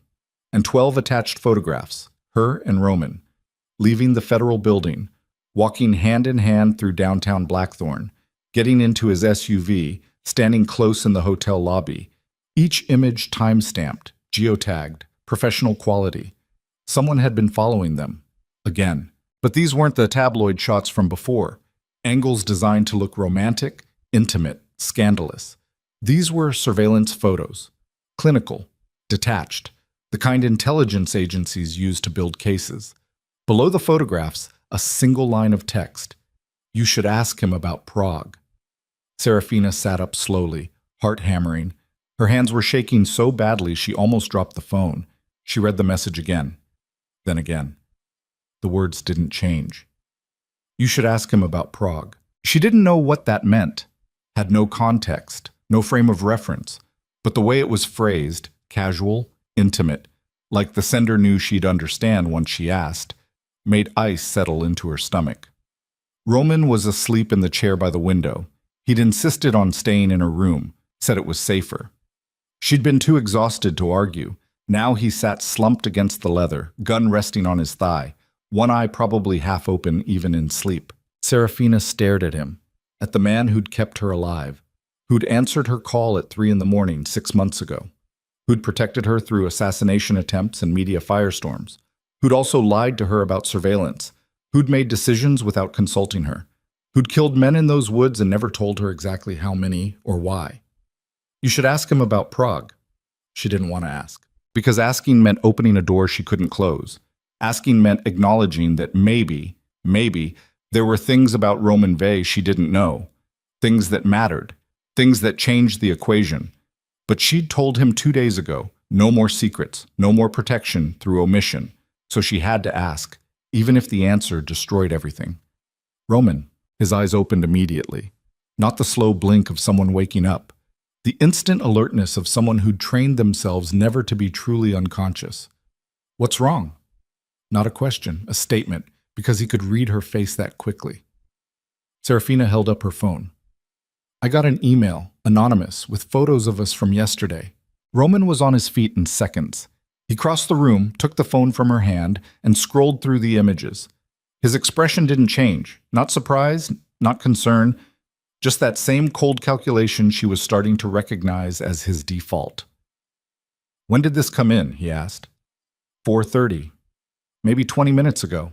Roman handed the phone back, pulled out his own, started making calls in that language she didn't understand, definitely Russian this time. She caught a few consonants. His voice was clipped, urgent. He paced to the window, staring out at the pre-dawn darkness of Blackthorn while he spoke. Serafina waited, watching him, trying to read the tension in his shoulders, the way his free hand kept clenching and unclenching at his side.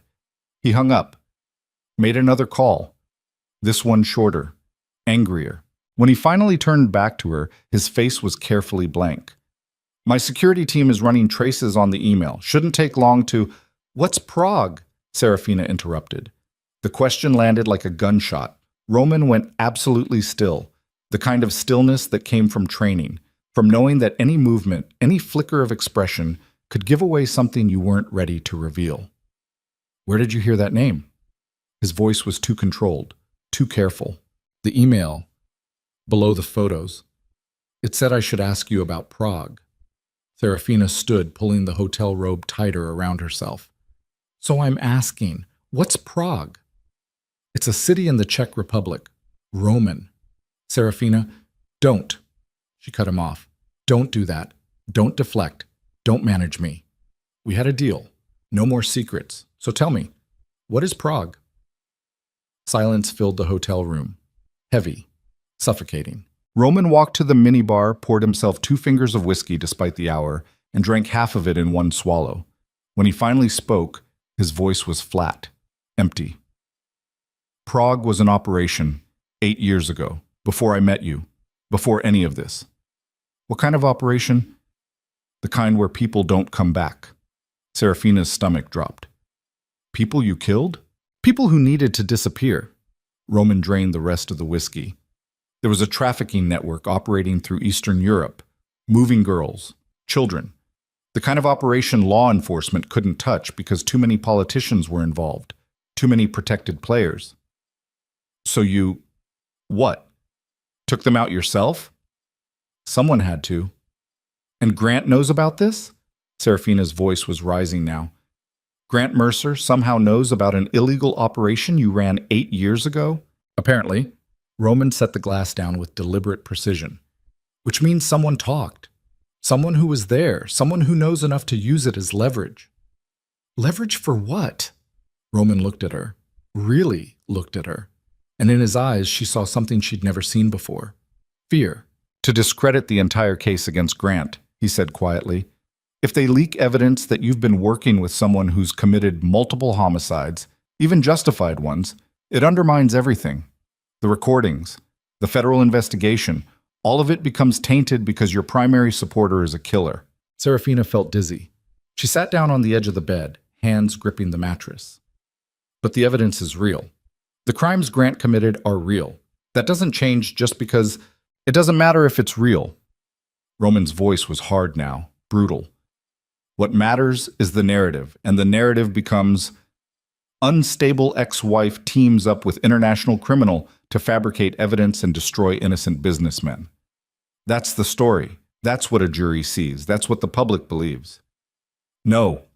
Serafina shook her head. No, that's not. We have proof. We have recordings that a defense attorney will argue were obtained through illegal surveillance. We have testimony from a woman who's publicly aligned with someone connected to multiple unsolved murders in Europe. We have...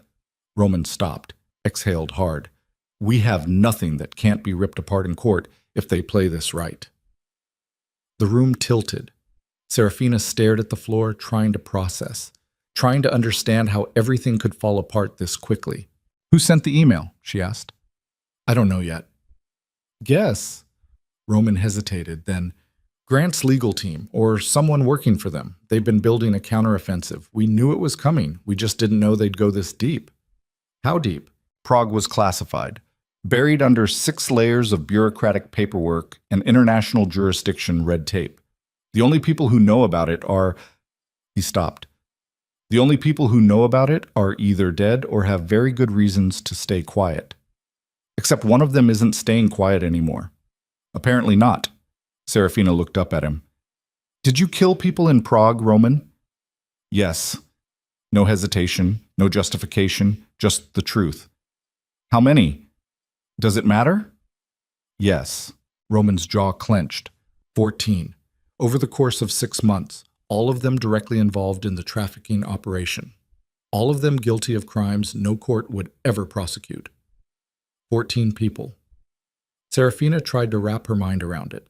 14 lives ended by the man standing in front of her. The man who'd held her hand yesterday, who'd promised to keep her safe, who'd... Did you use me? The question came out quieter than she intended. When I called you 6 months ago, when you agreed to help me, was I just... Her throat closed. Was I just another operation?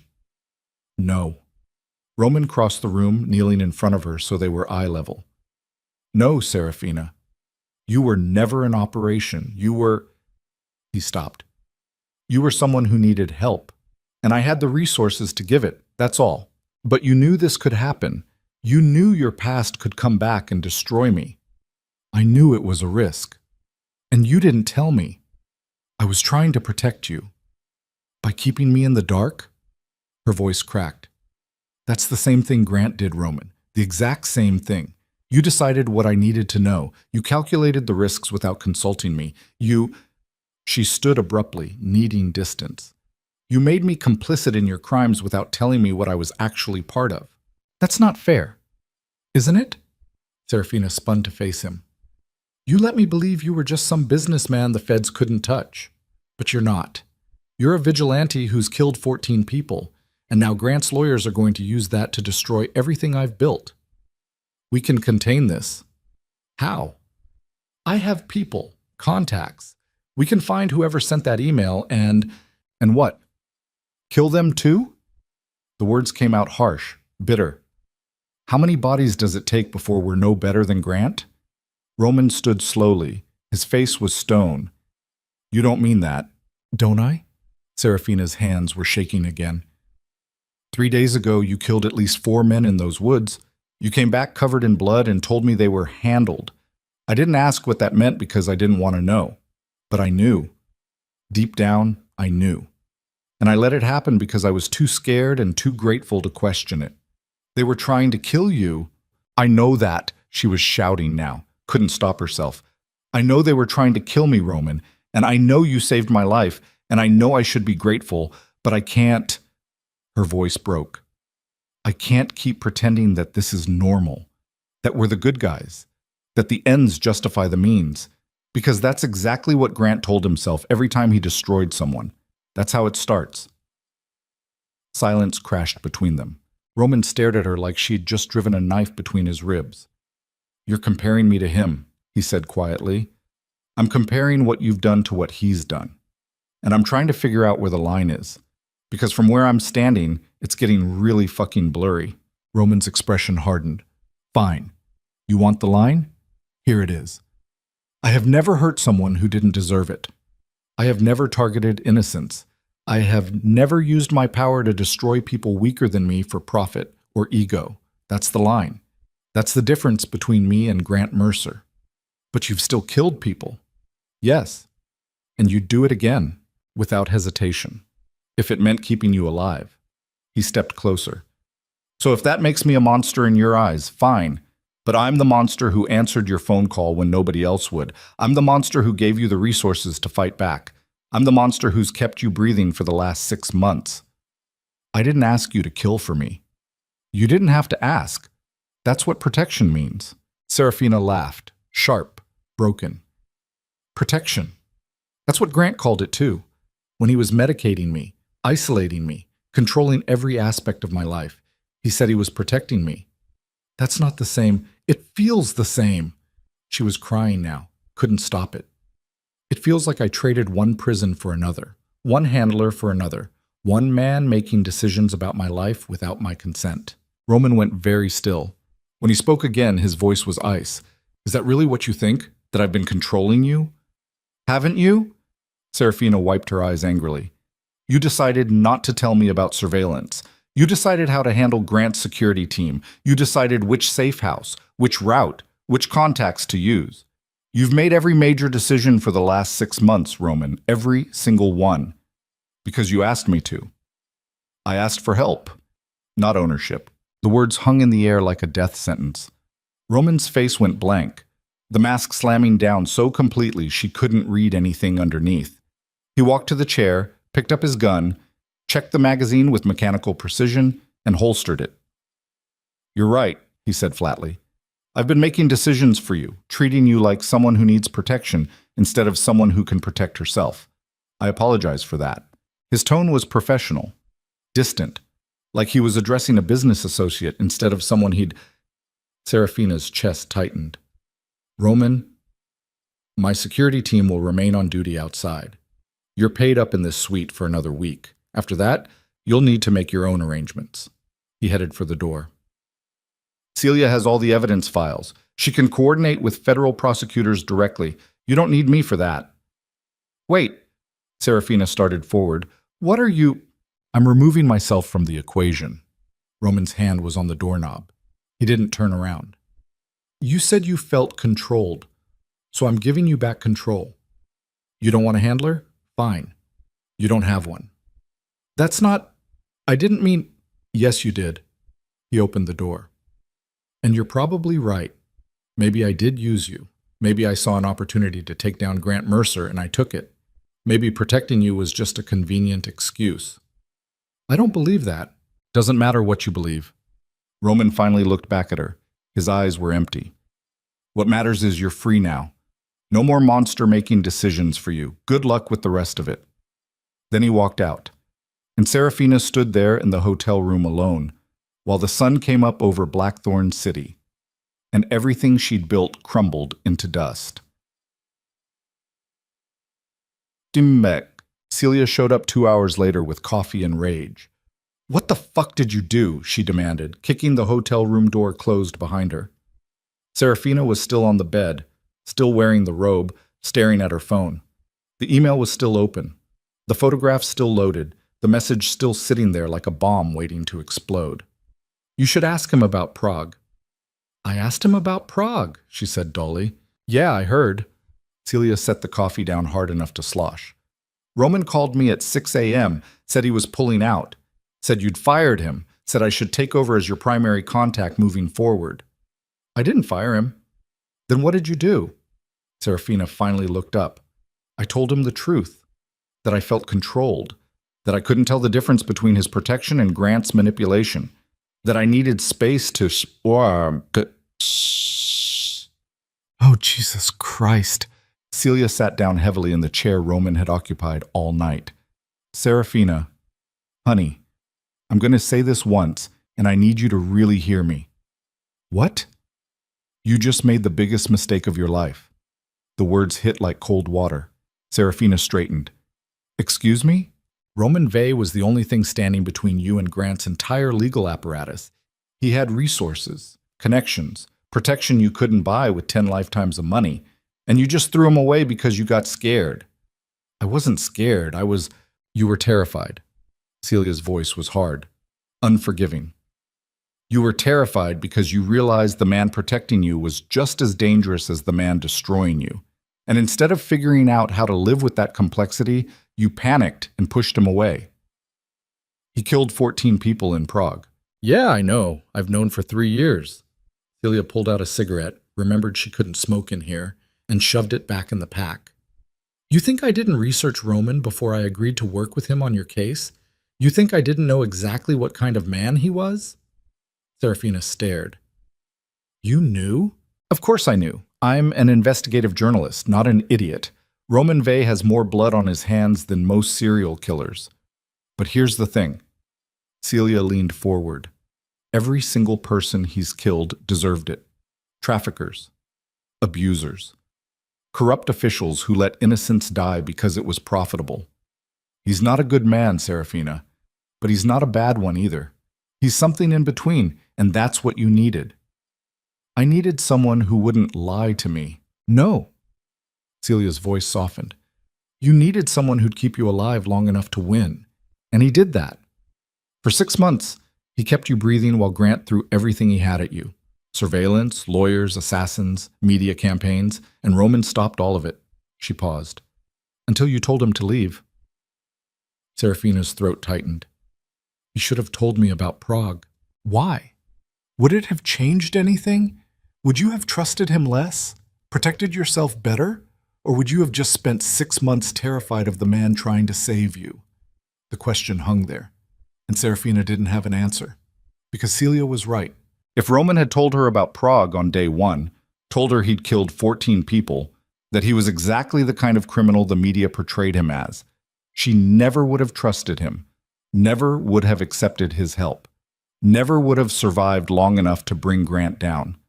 But now, 6 months later, after everything they'd been through, now the truth felt like betrayal instead of protection. What do I do? Serafina asked quietly. Celia stood. You figure out what you actually want, because here's your situation. Grant's legal team now has leverage. They're going to leak the Prague story within 48 hours. When they do, every news outlet in America will run with it. Serafina Vale's secret alliance with international killer. The federal case will get complicated. Maybe not destroyed, but definitely weakened. Can we stop them? Not without Roman. Celia's voice was brutal. His contacts could have traced that email, found whoever's leaking, shut them down before the story breaks. But you sent him away. So now we're flying blind. Serafina pressed her palms against her eyes. I fucked up. Yeah, you did. Can I fix it? Celia considered. Maybe. If you call him, apologize. Explain that you were scared and said things you didn't mean. And if he doesn't answer? Then you better pray the federal prosecutors have enough evidence to convict Grant without your credibility intact. Because once Prague goes public, you're done. The media will eat you alive. Grant's lawyers will use it to dismantle every piece of testimony you've given. And the court of public opinion will decide you're just as bad as the man you're accusing. Serafina looked at her phone. Roman's number was still in her recent calls. She could dial it right now, could say she was sorry, could ask him to come back, could admit she'd been wrong, but her hands wouldn't move. Because part of her, the part that had survived Grant's gaslighting by learning to trust her instincts, was still screaming that something was wrong. That Prague wasn't just an old operation. That whoever sent that email knew exactly how to fracture her alliance with Roman. That maybe she was supposed to push him away. There's something else, Serafina said slowly. What? The email. The way it was phrased. You should ask him about Prague, not did you know about Prague, not Roman Vey is a murderer. Just ask him, like whoever sent it knew I'd find out and knew it would drive us apart. Celia frowned. You think it was intentional? A psychological operation? I think someone studied us, studied our relationship, found the exact pressure point that would make me question everything. Serafina stood, pacing now. Grant's legal team is good, but they're not that good. This is something else. Then who?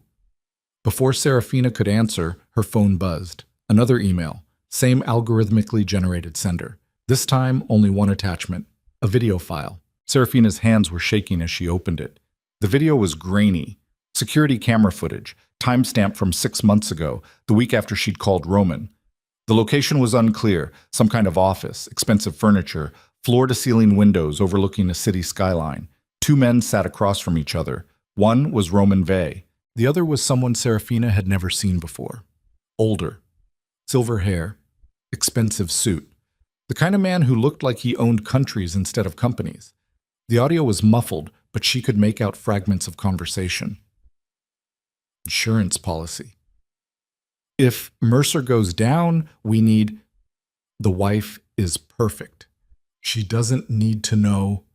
Just keep her alive long enough. The video cut off. Serafina stared at the screen.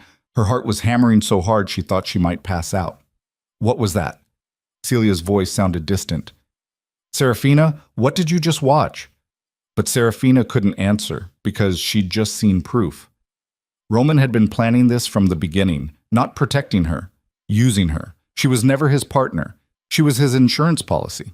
And everything, the safe houses, the resources, the protection, the careful nurturing of her trust, had been a long game, a con. Serafina's phone rang. Unknown number. She answered without thinking. Hello? Ms. Vale. The voice was cultured, smooth, male. My name is Victor Kozlov. I believe we should meet. Who? I'm the man in that video. Roman's employer, his handler if you prefer. A pause. And I think it's time you learned the truth about why you're still alive. The line went dead. Serafina sat down slowly. Her legs wouldn't hold her anymore. Celia was saying something, asking questions, demanding to see the video. But Serafina couldn't hear her over the roaring in her ears, because she'd just realized something. Roman hadn't left because she'd hurt his feelings. He'd left because his mission was complete. Grant Mercer was destroyed. The federal case was built. The evidence was compiled. Serafina had served her purpose, and now she was expendable. The knock on the hotel room door made them both jump. Celia moved to the door, peered through the peephole, and went pale. Serafina! But before she could finish, the door burst inward. 4 men in tactical gear, professional, military-grade weapons, moving with the same precision as the team that had attacked the cottage. Except this time, they weren't trying to kill her. They were here to collect her. The lead operative stepped forward, showing credentials. Not police, not FBI, private security, high-end, the kind billionaires hired when they needed problems solved quietly. Ms. Vale, you need to come with us. Like hell she does. Celia stepped between them. You have no authority. We have authority from Victor Kozlov. He's requested Ms. Vale's presence for an emergency meeting. She can come voluntarily, or we can make alternative arrangements. Celia looked at Serafina. Don't go. Call the real police. Call federal. It's fine. Serafina's voice was empty, hollow, because she understood now. This was always going to happen. From the moment she called Roman 6 months ago, this was the trajectory. She'd just been too desperate and too traumatized to see it. She'd thought she was escaping Grant, but she'd just walked into a different cage. I'll go, she said quietly. Serafina, no. Call the federal prosecutors. Tell them everything. Tell them about the video, about Prague, about... She stopped. About all of it. What about you? Serafina looked at the operatives, at the weapons, at the cold professional expressions. I'm going to find out the truth, she said. Then she walked out of the hotel room, flanked by armed men, into the cold blackthorn morning. And behind her, Celia Arden stood alone in the doorway, phone in hand, trying to decide who to call first. But deep down, they both knew the same thing. Whatever Serafina was walking into, she might not walk back out. The car was waiting downstairs. Black, armored, tinted windows. They put her in the back seat between 2 operatives. No handcuffs, no restraints. But the message was clear. This wasn't a request. They drove north, out of the city, into the same coastal region where Roman's safe house had been. Serafina watched the landscape blur past, mind racing. Victor Kozlov, Roman's employer, Spatsem, which meant Roman had never been working alone. He'd been following orders, executing a plan someone else had designed. And Serafina had been the centerpiece, the bait, the weapon, the perfect victim to destroy Grant Mercer. The car pulled up to an estate that made Roman's properties look like starter homes. Iron gates, manicured grounds. A mansion that belonged in European aristocracy, not the American coastline. They escorted her inside. The interior was exactly what she expected. Old money, art that belonged in museums, furniture worth more than most people's houses.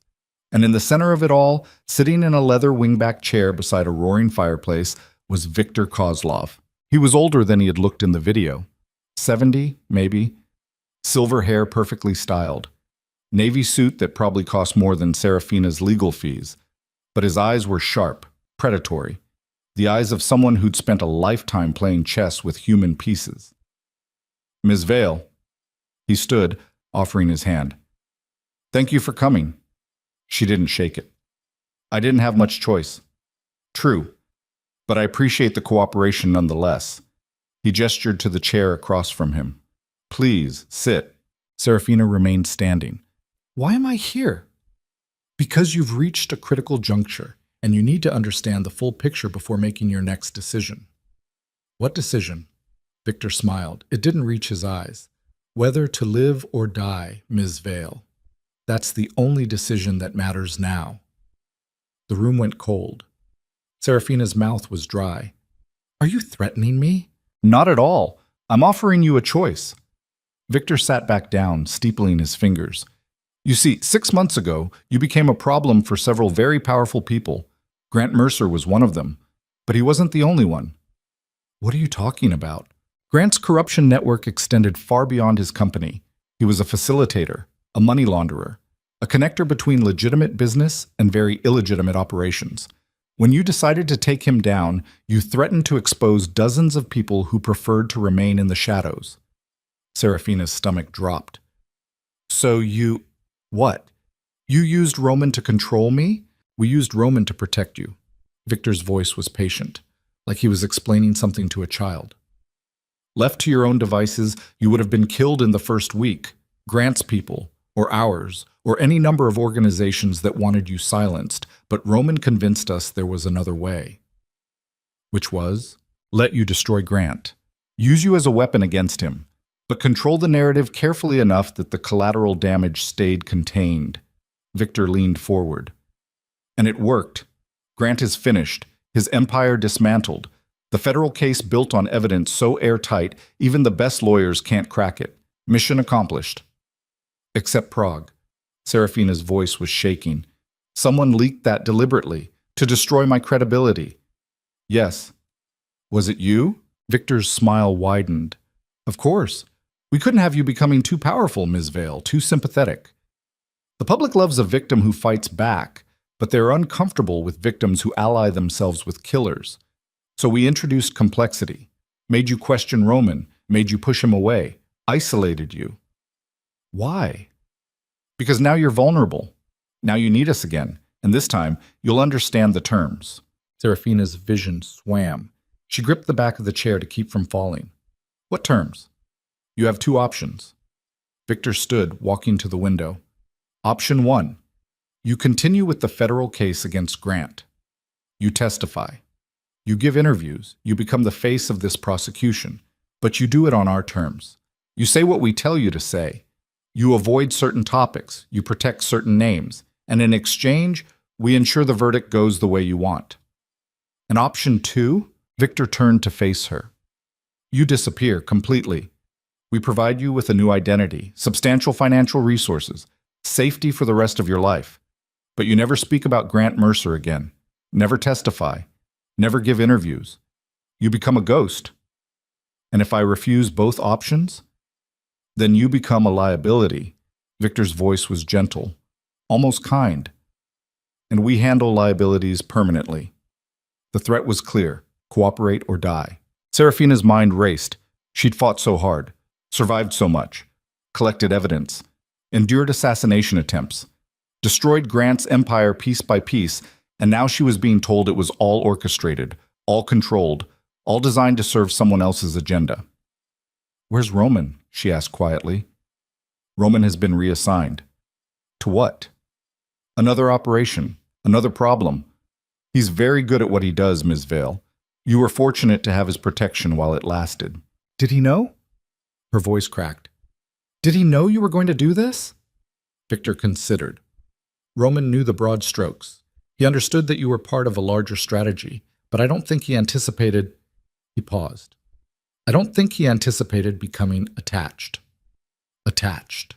Yes, Roman has a weakness for broken things. He likes to fix them. You were supposed to be another assignment. Instead, you became... Victor waved his hand vaguely. Something else. Which is why we removed him. Emotional compromise makes people unpredictable. Serafina felt something crack inside her chest. Not her heart. Something deeper. Her sense of reality. Because if Victor was telling the truth, if every single thing that had happened over the last 6 months was orchestrated, controlled, designed, then she'd never actually escaped Grant at all. She'd just traded one puppeteer for another. I need time to think, she said. Of course. You have 24 hours. After that, we'll need your answer. Victor moved toward the door. My men will take you back to the hotel. Celia Arden is waiting for you. I'm sure she'll have many questions. Answer them carefully. He paused at the threshold. One more thing, Ms. Vale. Don't try to run. Don't try to contact Roman. Don't try to go to the authorities with any of this. We have eyes everywhere. And the moment you become more trouble than you're worth, he smiled. Well, you're a smart woman. I'm sure you understand. Then he left. And Serafina stood alone in the mansion, surrounded by priceless art and luxury that felt like a mausoleum. The operatives appeared to escort her out. She walked like a corpse, numb, empty, because she'd just learned the worst truth of all. She'd never been fighting for freedom. She'd been fighting for the right to choose her cage. And now even that choice was being taken away. Ichi. The hotel room was exactly as she'd left it. Celia pacing by the window, phone pressed to her ear, arguing with someone. When she saw Serafina, she hung up immediately. Jesus Christ, you're alive. What happened? Who was that? What did they... They offered me a deal. Serafina's voice was mechanical. I can testify against Grant on their terms. Or I can disappear. Or I can die. Celia went pale. That's... Who the fuck are these people? Roman's employers. The people who've been controlling everything from the beginning. Serafina sat on the bed. Grant wasn't the real enemy. He was just a target. A convenient villain to destroy while protecting bigger fish. And Roman? Roman was their agent, following orders, playing his part. Serafina's hands were shaking again. He knew. The whole time, he knew I was being used. You don't know that. Oh! I know enough. She looked at Celia. I have 24 hours to decide. Cooperate or die. Those are my options. Celia sat beside her. Then we go to the feds, right now. We tell them everything. Victor said they have eyes everywhere. The moment I become a liability, fuck what Victor said. Celia grabbed her shoulders. Serafina, listen to me. You are not powerless. You have evidence. You have testimony. You have a voice. Use it. To say what? That I was manipulated by both sides? That everything I've done for the last 6 months was part of someone else's plan? Her voice cracked. Nobody will believe me, Celia. I'll sound exactly like what Grant said I was. Unstable. Paranoid. Broken. Then we make them believe you. How? Celia's eyes hardened. By going nuclear. We publish everything. The Prague video. Viktor Kozlov's name, Roman's role, the entire conspiracy. We flood every news outlet simultaneously, make it too big to contain, force everyone's hand. That'll get me killed. Maybe. Or maybe it'll keep you alive. Because if you're a public figure, if everyone knows your name and your story, killing you becomes too expensive, too risky, too loud. Serafina stared at her. You're talking about burning everything down. I'm talking about the only play you have left. Celia pulled out her laptop. We have 18 hours until your deadline. I can have a story ready in 6. Get it published simultaneously across 12 platforms. By the time Victor realizes what's happening, it'll be everywhere. And then you pray the public outrage is loud enough to protect you, that federal investigators move fast enough to arrest Victor before he can retaliate. That Roman, she stopped. That Roman decides protecting you matters more than following orders. You really think he'll choose me over them? Celia's expression softened. I don't know, but I think he cares about you more than he was supposed to, and sometimes that's enough. Serafina closed her eyes. 24 hours. That's all she had. 24 hours to decide if she was going to cooperate with the people who'd been using her. Disappear and live the rest of her life looking over her shoulder. Or go to war with an enemy so powerful they'd orchestrated her entire 6-month nightmare without her ever knowing. All her options were terrible. All of them ended with some version of death. But as she sat there in that hotel room with Celia beside her and the entire weight of the world pressing down, Serafina realized something. She'd been living half dead for 3 years with Grant. Medicated, controlled, erased, and she'd spent the last 6 months fighting to survive, to expose, to destroy. But she'd never actually been free, not with Grant, not with Roman, not with anyone. So maybe the only way to actually be free was to burn it all down, even if it killed her. "Do it," she said quietly. Celia looked at her. "You're sure?" "No, but do it anyway." Celia's hands were already moving over the keyboard. "This is going to get ugly." "Everything about my life is already ugly." Serafina stood. "At least this time, I'm choosing the fire instead of running from it." She walked to the window, stared out at Blackthorn City, at the skyline she'd once loved, the place she'd called home before Grant destroyed it, before Roman controlled it, before Victor revealed the truth. Somewhere out there, Grant sat in federal custody, giving prosecutors names. Somewhere out there, Roman was on another assignment, protecting another broken thing. Somewhere out there, Victor Kozlov was playing chess with human lives and believing he'd already won. But they'd all made the same mistake. They'd underestimated Serafina Vale. They'd thought she was a victim, a weapon, a tool to be used and discarded. They'd thought breaking her once meant she'd stay broken forever. But survivors didn't stay broken. They evolved. And Serafina Vale was done being anyone's pawn. "How long until the story's ready?" she asked. 4 hours. Maybe 5. "Good." Serafina turned from the window. Her reflection stared back from the glass. Sharp. Hard. Nothing like the woman who'd walked into the Valamont Gala. Nothing like the woman who'd called Roman at 3 a.m. 6 months ago. This version of herself was something new, something dangerous, something nobody had planned for. "When it publishes," Serafina said, "I want to do a live interview, simultaneous, no edits, no filter, just me, talking directly to the camera, telling everyone exactly what happened." Celia looked up. "That's incredibly risky." "I know." "Victor will see it as a declaration of war." "Good." Serafina smiled. It felt cold on her face. Wrong. Perfect. "Let's give him one." End part 3. But as Celia typed and Serafina prepared for the fight of her life, neither of them noticed the small red light blinking in the smoke detector above the bed, or the encrypted signal transmitting every word they said to a server 300 miles away, or the fact that Victor Kozlov was already watching, already listening, already preparing his next move, because men like Victor didn't make threats. They made promises, and he'd just promised Serafina Vale had 24 hours to decide. What he hadn't mentioned was that the clock had started 6 hours ago.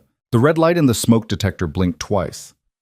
Serafina saw it at 11:47 p.m., 3 hours into Celia's frantic writing session. She'd been pacing, wearing a path in the hotel carpet, when her eyes caught the reflection. Most people wouldn't notice. Most people wouldn't think twice about a smoke detector doing its job. But Serafina had spent 6 months learning to see threats in every shadow. She stopped mid-stride, stared at the ceiling. The light blinked again. Regular, rhythmic, too perfect to be random. "Celia." "Hang on, I'm almost done with the section about Victor's—" "Celia." Serafina's voice was sharp. "Look up." Celia followed her gaze, squinted at the smoke detector. Then her face went white. "That's not— It's a camera." Serafina felt ice flood her veins. They've been listening this entire time. The laptop screen seemed to glow brighter in the sudden silence. Every word they'd typed, every plan they'd made, every strategy they'd discussed, Victor knew all of it. Celia slammed the laptop shut. "How long?" "I don't know. Could be hours, could be days." Serafina moved to the window, scanning the street below. 2 black sedans parked across from the hotel. Engines running, windows tinted. "We need to leave. Now!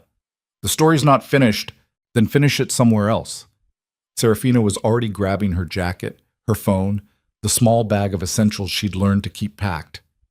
"We have maybe 10 minutes before they realize we spotted the surveillance." "Where do we go?" Good question. Every safe house was compromised, every contact potentially monitored. Roman's resources were gone. They had no backup plan because Victor had been watching them build the first plan. Serafina's mind raced through options, discarded them one by one. Then, "Your office," she said. "The newspaper building. Public space. Security cameras. Witnesses everywhere. They can't touch us there without making it obvious." The building's locked after midnight. You have a key? Yeah, but then move. They were out the door in 90 seconds. Took the emergency stairs instead of the elevator. Serafina's heart hammered against her ribs as they descended 8 floors, footsteps echoing in the concrete stairwell. Every shadow looked like an operative, every sound like boots on metal. They hit the ground floor. Serafina cracked the exit door, peering into the alley behind the hotel. Empty. Too empty. Something's wrong, she whispered. Everything's wrong, Celia hissed back. But we can't stay here. They ran, out into the alley, rain starting to fall again, cold and sharp. Serafina's shoes hit puddles, splashing water up her legs. Behind them, the hotel loomed like a tomb they'd barely escaped. They made it 3 blocks before the car appeared. Not one of the sedans from outside the hotel. Something faster. A black BMW with tinted windows that came screaming around the corner, tires smoking on wet asphalt. Run! Serafina shoved Celia toward a side street. They split up on instinct. Celia went left. Serafina went right. The BMW had to choose. It chose Serafina. She heard the engine roar behind her, getting closer. Her lungs burned, legs screaming. The street was deserted at this hour. No witnesses, no help, just empty storefronts and locked doors. The car pulled alongside her, window rolled down. But it wasn't Victor's operatives. It was Roman. Get in, he shouted. Serafina stumbled, nearly fell, stared at him like he was a ghost. What? Now, Serafina. The urgency in his voice overrode every question. She yanked the door open and dove into the passenger seat. Roman hit the gas before she'd even closed the door. They flew through downtown Blackthorn. Roman drove like he was trying to outrun missiles, weaving through traffic, running red lights, taking corners so sharp the tires screamed. Serafina gripped the dashboard. What are you doing here? Saving your life. Again. I thought you were reassigned. I thought Victor lied. Roman's jaw was clenched. He lies about everything. It's what he does. Then why? Because I told him to go fuck himself. Roman glanced at her. His eyes were different, wild, desperate. Nothing like the cold calculation she was used to. I told him you weren't an asset, you weren't a weapon, and if he wanted to hurt you, he'd have to go through me first. Serafina's throat closed. Roman, don't. He cut her off. Don't say anything yet. Just let me get you somewhere safe. There's nowhere safe. He's been watching us. He knows about the story. He knows we're going public. I know, that's why we're going nuclear first. Roman pulled the car into an underground parking garage, killed the lights. Killed the engine. They sat in darkness, breathing hard, while footsteps echoed somewhere above them. Where's Celia? Roman asked. I don't know. We split up. She was heading toward her office. Roman pulled out his phone. Made a call. Russian again. Fast. Clipped. When he hung up, he turned to face her fully. My people have her. She's safe. They're taking her to the newspaper building through a back entrance. By now she's probably already uploading the story. Your people?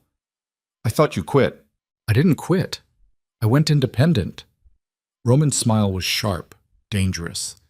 Victor thinks he owns me, but the thing about building an empire in the shadows, you make enemies, and some of those enemies used to work for you. You're staging a coup. I'm correcting a mistake.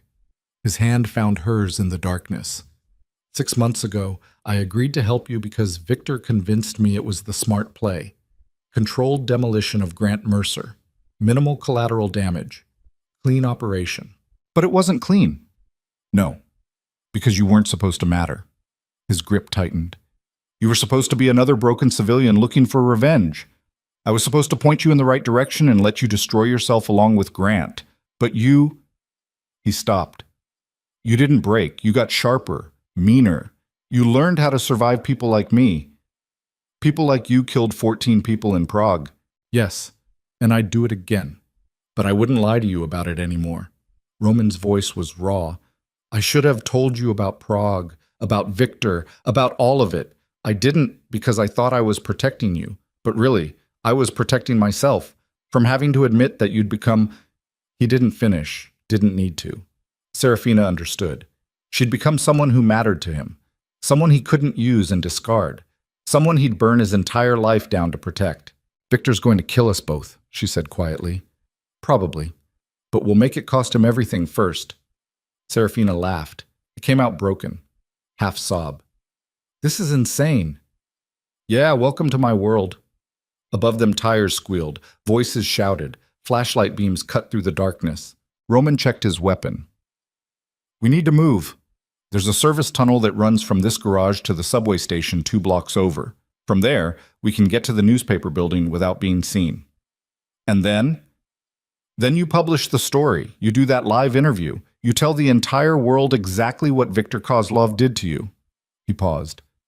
And while you're doing that, I'm going to make sure he can't retaliate. How? Roman's smile was colder than winter. By giving federal prosecutors everything. Prague. Viktor's entire operation. Names, dates, bank accounts. Evidence that'll keep investigators busy for the next decade. He met her eyes. I'm burning it all down, Serafina. Every bridge, every contact, every piece of the empire I spent 15 years building. It all ends tonight. You'll go to prison. Maybe, if I'm lucky. His voice was matter-of-fact. More likely, someone will kill me before the trial. Viktor. Federal agents, someone I betrayed 10 years ago, doesn't matter. What matters is you get out clean. No. Serafina grabbed his arm. No, you don't get to do that. You don't get to sacrifice yourself like it's noble. We survive together, or we don't survive at all. Roman stared at her. Then, slowly, he nodded. Together. Together. They moved. The service tunnel was exactly as Roman described. Narrow, damp, smelling like rot and old water. They ran through darkness, Roman leading with a flashlight, Serafina following so close she could feel his body heat. Behind them, voices echoed, getting closer. They hit the subway station at 12:43 a.m. The last train had left an hour ago. The platform was empty except for a homeless man sleeping against the wall. He didn't wake as they ran past. Up the stairs. Out onto the street. 3 blocks to the newspaper building. They made it 2 blocks before the gunshot. The bullet hit the brick wall 6 inches from Serafina's head. Chips of stone exploded. She hit the ground on instinct, Roman's body covering hers. Move! He was already pulling her up. Go, go, go! They ran. More gunshots, silenced weapons making muffled coughs in the rain. Serafina felt something hot graze her arm. Pain. Blood. She kept running. The newspaper building appeared ahead, glass and steel. Lights on in the 4th floor. Celia was up there. Safety was up there. They were 20 feet from the entrance when the second BMW cut them off. Roman shoved Serafina behind him. Gun already out, aimed at the driver. The window rolled down. Not Viktor's operatives. Federal agents. Roman Vey, you're under arrest. The agent's voice was calm, professional. Put down the weapon. Not happening. Roman didn't lower the gun. Serafina, get inside. Now. I'm not leaving you. So, go. The command in his voice left no room for argument. Serafina ran for the entrance. Her arm was bleeding badly, head spinning. Behind her, Roman was shouting at the agents, negotiating, buying her time. She hit the doors, locked. Bucks! Serafina pounded on the glass. Celia! Celia! Movement on the 4th floor, then Celia's voice over the intercom. Serafina? Open the door! The lock buzzed. Serafina yanked the door open and stumbled inside just as 3 more gunshots cracked the night air. She spun. Roman was down, on his knees, hands behind his head, federal agents swarming him. Their eyes met through the glass. He mouthed 2 words. Finish it. Then they dragged him away. And Serafina stood there, bleeding, breathless, watching the only person who'd actually protected her get arrested in the middle of a rainy Blackthorn street. Yes, the elevator ride to the 4th floor took forever. Serafina leaned against the wall, pressing her jacket against the wound on her arm. Not deep, probably wouldn't need stitches, but it hurt like hell and wouldn't stop bleeding. The doors opened. Celia was waiting, laptop in hand, face pale. Jesus Christ, you're shot. Grazed, I'm fine. Serafina stumbled out. Is it ready? The story? Yeah, it's Serafina, you need a hospital. Later, show me. They moved to Celia's office. The space was chaos. Papers everywhere, 3 monitors showing different news feeds. The laptop opened to a publishing platform. The story was titled The Puppet Master, How Victor Kozlov Orchestrated the Destruction of Grant Mercer Using His Ex-Wife as a Weapon. Below it, everything. The Prague operation. Roman's role, the surveillance, the video of Roman and Victor planning, Serafina's testimony, evidence compiled over 6 months, all of it, every ugly truth.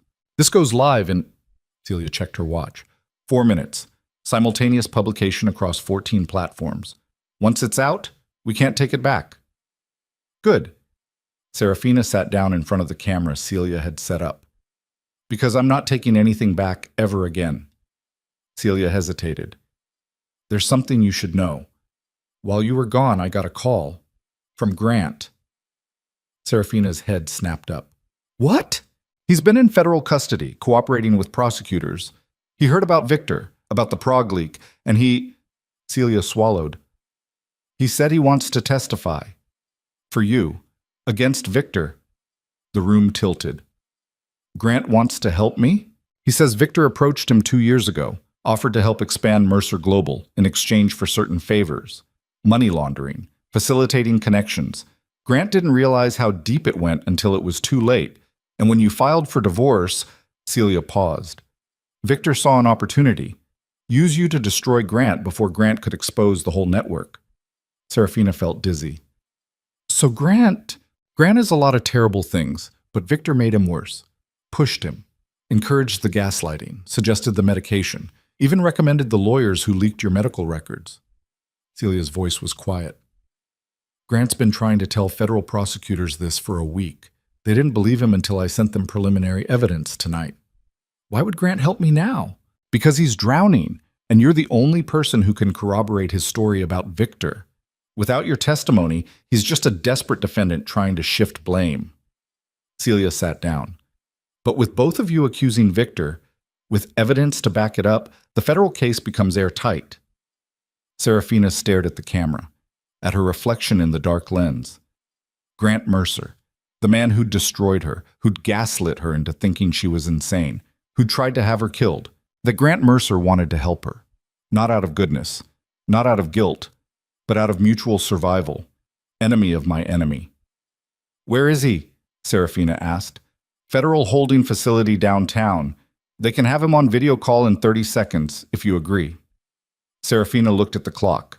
2 minutes until publication. 2 minutes until her entire life became public knowledge. 2 minutes until Victor Kozlov learned she'd declared war. Set it up, she said. Celia's fingers flew over the keyboard. A video window opened. Grainy federal facility background. And then, Grant's face filled the screen. He looked worse than he had in that federal building conference room. Gaunt. Exhausted. The golden boy completely tarnished. When he saw Serafina, something flickered in his eyes. Not love. Not even remorse. Recognition. They'd both been played by someone bigger. Sarah. His voice cracked. Serafina. Don't call me that. I know I don't have the right, but I need you to listen. Grant leaned closer to the camera. Victor Kozlov has been pulling strings for years, longer than either of us realized. He didn't just use you, he used me. He built my company into what it became so he'd have a legitimate front for his operations. And when you became a threat, when you started asking questions, he convinced me you were the problem. You convinced yourself I was the problem. You're right, I did. Because it was easier than admitting I'd sold my soul to someone worse than me.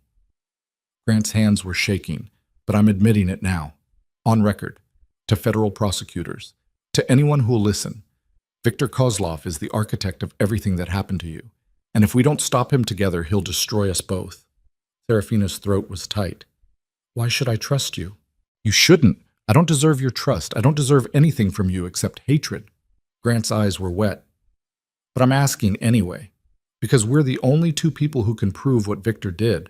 Without each other, we're just victims pointing fingers. Together, we're witnesses. The clock hit 0. Celia's hand hovered over the publish button. Serafina, decision time. Serafina looked at Grant, at the man who'd tried to bury her, then at Celia, at the woman who'd believed her when nobody else would, then at the camera, at her own reflection. She thought about Roman, arrested downtown, about Victor watching from his mansion, about 6 months of hell that had led to this exact moment, and she understood something fundamental. Revenge wasn't about making people hurt the way they'd hurt you. Revenge was about making sure they couldn't hurt anyone else ever again. Publish it, she said. Celia clicked. The story went live across 14 platforms simultaneously. Within seconds, notifications started flooding in. Shares, comments, news alerts cascading across every monitor. Serafina turned to the camera. Hit record. My name is Serafina Vale. 6 months ago, I called a man named Roman Vey at 3 a.m. because I was drowning, and nobody else would answer. Tonight I'm going to tell you why I was drowning, who pushed me under, and who's been controlling the water the entire time.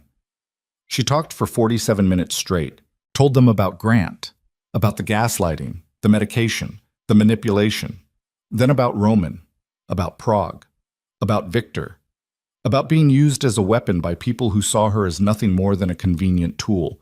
She showed them the video, played the audio recordings, presented every piece of evidence Celia had compiled. And then she looked directly into the camera and said, Victor Kozlov thinks he controls this city, thinks he controls me. But here's what he doesn't understand. You can't control someone who's already died once. And I died 3 years ago when Grant Mercer convinced me I was losing my mind. Everything since then has just been me crawling out of my grave. She paused. Let that land. So here's my message to Victor. You want to kill me? Get in line. Grant tried. Roman tried, in his own way. You'll try. But I'm still here, still breathing, still fighting, and I will burn your entire empire to ash before I let you bury one more person the way you buried me. She hit stop. The silence in the office was deafening.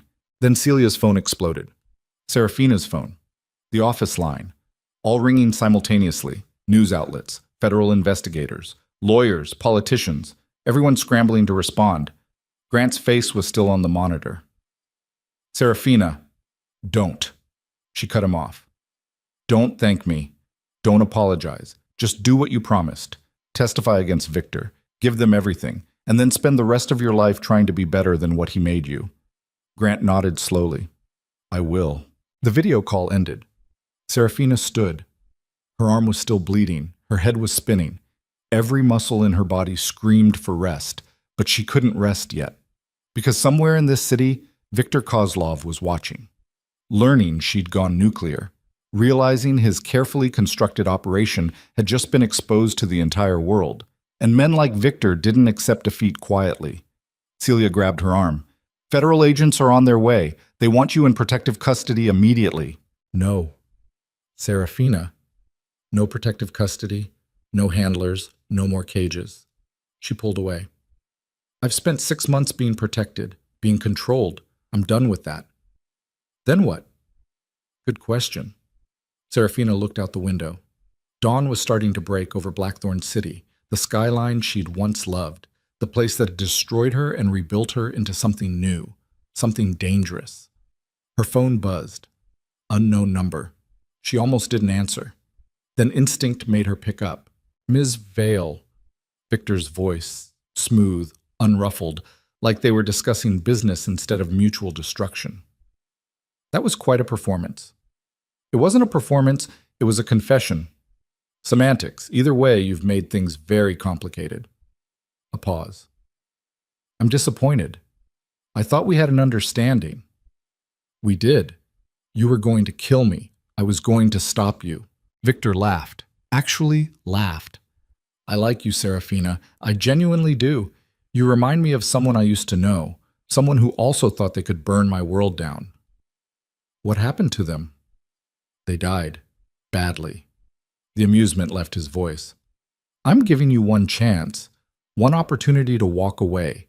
Recant the story. Say you were coerced, traumatized, not thinking clearly. I'll make it worth your while, financially, physically, whatever you need. And if I refuse, then you die. Tonight, before federal agents can move you into protective custody, before the story can gain traction, you'll become another tragic casualty of the Grant Mercer scandal. Suicide, probably. People will say you couldn't handle the pressure, that you were never stable to begin with. Serafina's hands were shaking. You can't touch me. The world is watching. The world watches everything, Ms. Vale. And they forget just as quickly. Victor's voice hardened. You have 2 hours. Use them wisely. The line went dead. Serafina lowered the phone, looked at Celia. He's coming for me. Then we get you out of the city. Right now. I have contacts in... No. Serafina's voice was steady. No running, no hiding. I'm done with that. Then what? Serafina thought about Roman. Arrested. Probably being interrogated by federal agents right now. Giving them everything he knew about Victor. Burning his entire life down to protect her. She thought about Grant. In federal custody. Finally telling the truth. Finally being useful for something other than destruction. She thought about herself. 6 months ago. Broken. Medicated. Convinced she was insane. And she thought about herself now, standing in a newspaper office at dawn, bleeding, exhausted, alive. I'm going to Victor's mansion, she said. Celia's face went white. That's suicide. Maybe. Or maybe it's the only play he won't expect. Serafina grabbed her jacket. He thinks I'll run, thinks I'll hide behind federal protection. But I'm not going to do what he expects anymore. You can't just walk into... Yes, I can. And I will. She looked at Celia. Call the federal prosecutors. Tell them where I'm going. Tell them if I'm not out in 1 hour, to come in guns blazing. Serafina, this ends tonight, Celia. One way or another. Victor dies, I die. Or we both walk away and spend the rest of our lives waiting for the other shoe to drop. She moved toward the door. I'm done waiting. What? The cab dropped her at the gates of Victor's estate at 6:17 a.m. The driver had given her strange looks the entire ride. Woman in torn clothes, blood on her arm, heading to the most expensive neighborhood in Blackthorn. He'd asked if she needed a hospital. She'd told him to drive. Now she stood before iron gates, security cameras tracking her every movement. She pressed the intercom button. Static. Then Victor's voice. Ms. Vale? I didn't expect you to accept my invitation quite so literally. Open the gate. Are you armed? No. Are you wired, recording this? No. A pause. You're either very brave or very stupid. Both, probably. The gate swung open. Serafina walked up the long driveway, dawn light breaking through trees. Birds singing. The estate looked peaceful, beautiful, like nothing evil had ever happened here. The front door opened before she reached it. Victor stood in the entrance. Same expensive suit, same silver hair, same predatory eyes. But something was different now. Tension in his shoulders, tightness around his mouth. He was afraid. Not of her. Of what she represented. Chaos. Unpredictability. Variables he couldn't control. Come in, he said. Serafina stepped inside. The door closed behind her with a sound like a coffin lid. They walked to the same room where he'd given her the ultimatum. The fire was still going, the leather chairs still positioned for conversation. Like nothing had changed. Everything had changed. Drink? Victor poured himself whiskey. No. Suit yourself. He settled into his chair. I assume you're here to negotiate. I'm here to end this. Ending things is my specialty, Ms. Vale. You should reconsider. Serafina sat across from him. Her arm throbbed, head pounded, but her voice was steady. You made a mistake, Victor. Did I? You told me I reminded you of someone. Someone who tried to burn your world down and died badly. She leaned forward. You were wrong. I don't remind you of them. I remind you of you, before you became this. Before you started playing puppet master with people's lives. Victor's expression flickered. You don't know anything about me. I know you're scared. I know the federal investigation is already pulling threads. I know Roman's giving them everything. I know Grant's testifying. I know your carefully constructed empire is collapsing in real time. She smiled. And I know you brought me here because you're trying to figure out how to make me disappear without making it worse. Perhaps. Here's what you don't know. I called federal prosecutors before I came here. Told them exactly where I was going. Told them if I don't walk out of here in 1 hour to assume you killed me. To bring every federal agent in a 100-mile radius down on this estate. Serafina checked her watch. That was 12 minutes ago, which means you have 48 minutes to decide if killing me is worth spending the rest of your life in federal prison. Victor's jaw clenched. You're bluffing. Am I? They stared at each other across the fire. Two people who'd both been broken by the world, who'd both learned to survive by becoming dangerous, who'd both decided the only way to win was to burn everything down. What do you want? Victor asked finally. Immunity. For Roman. For me. Full cooperation deal with federal prosecutors. You give them everything, every name, every operation, every piece of evidence. In exchange, they don't charge you with attempted murder. That's suicide for me. Better than actual death, Victor laughed bitterly. You really think federal protection will save you? The moment I start talking, a dozen different organizations will want you dead. People more dangerous than me. People with longer reach. Then I'll deal with them when they come. But I'll deal with them alive. Free. Not hiding in your shadow. Serafina stood. You have 45 minutes to decide. Cooperate and live. Or kill me and die. Those are your only options now. She walked toward the door. Serafina. Victor's voice stopped her. Do you really think you've won? She looked back. I think I survived. That's the same thing. No, it's not. Victor's smile was sad, almost pitying. Survival is just the beginning. The hard part is living with what you had to become to survive. Serafina felt those words hit deeper than any bullet. Because he was right. She'd survived Grant, survived Roman's lies, survived assassination attempts and federal investigations and media firestorms. But the woman standing in this mansion, she barely recognized her. I'll figure it out, she said quietly. Will you? I don't have a choice. She left Victor sitting by the fire, walked out of the mansion into the cold dawn. Her phone was already buzzing. Federal agents, Celia, news outlets, everyone scrambling for her attention. She ignored all of it, just kept walking down the long driveway toward the gates, toward freedom, toward whatever came next. Behind her, the mansion stood silent. Victor was still inside, making his decision, calculating his odds, trying to figure out if there was any way to win. But Serafina already knew the truth. There was no winning. Not really. There was only surviving long enough to choose your own ending, and hers was just beginning.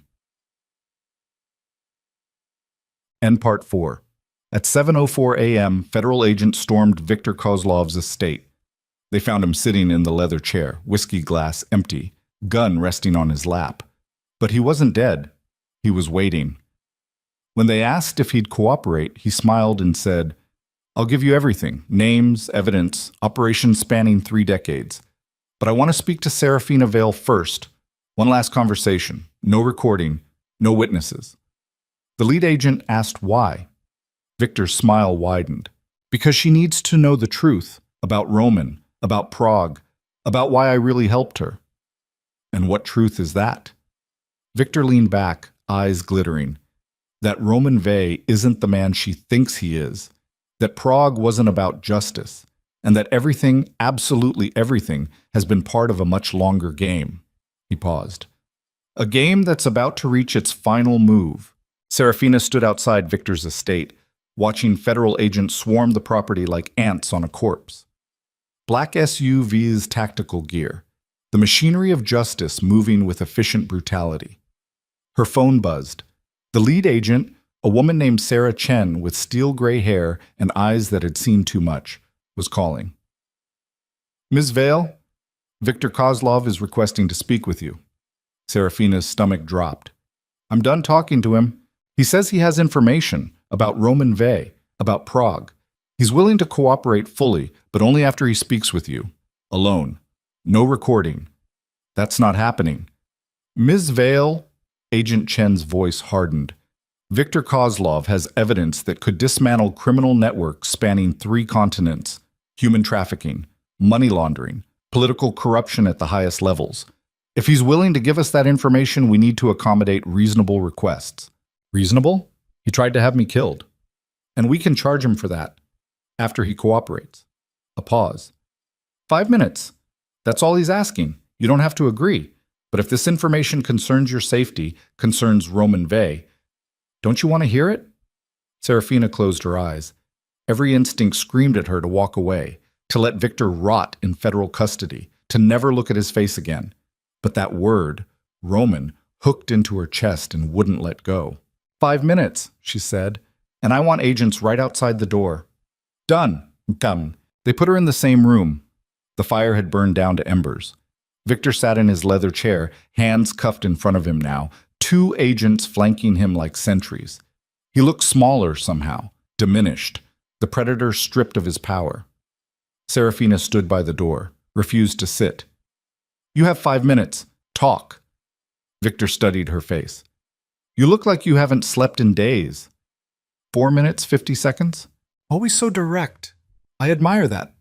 He leaned back, chains clinking. Tell me, Serafina, what do you think Prague was really about? Roman told me. A trafficking operation. He killed 14 people to shut it down. He told you the truth, but not the whole truth. Victor's smile was thin.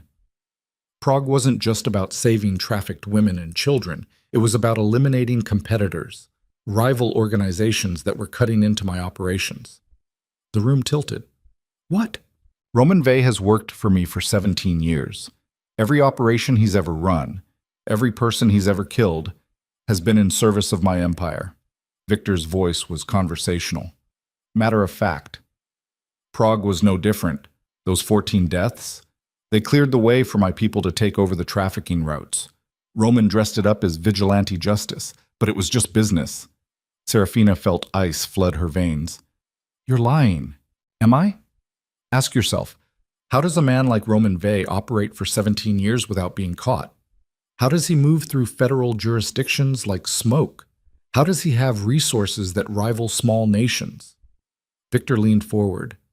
Because I protect him. I clean up his messes. I make sure the right people look the other way.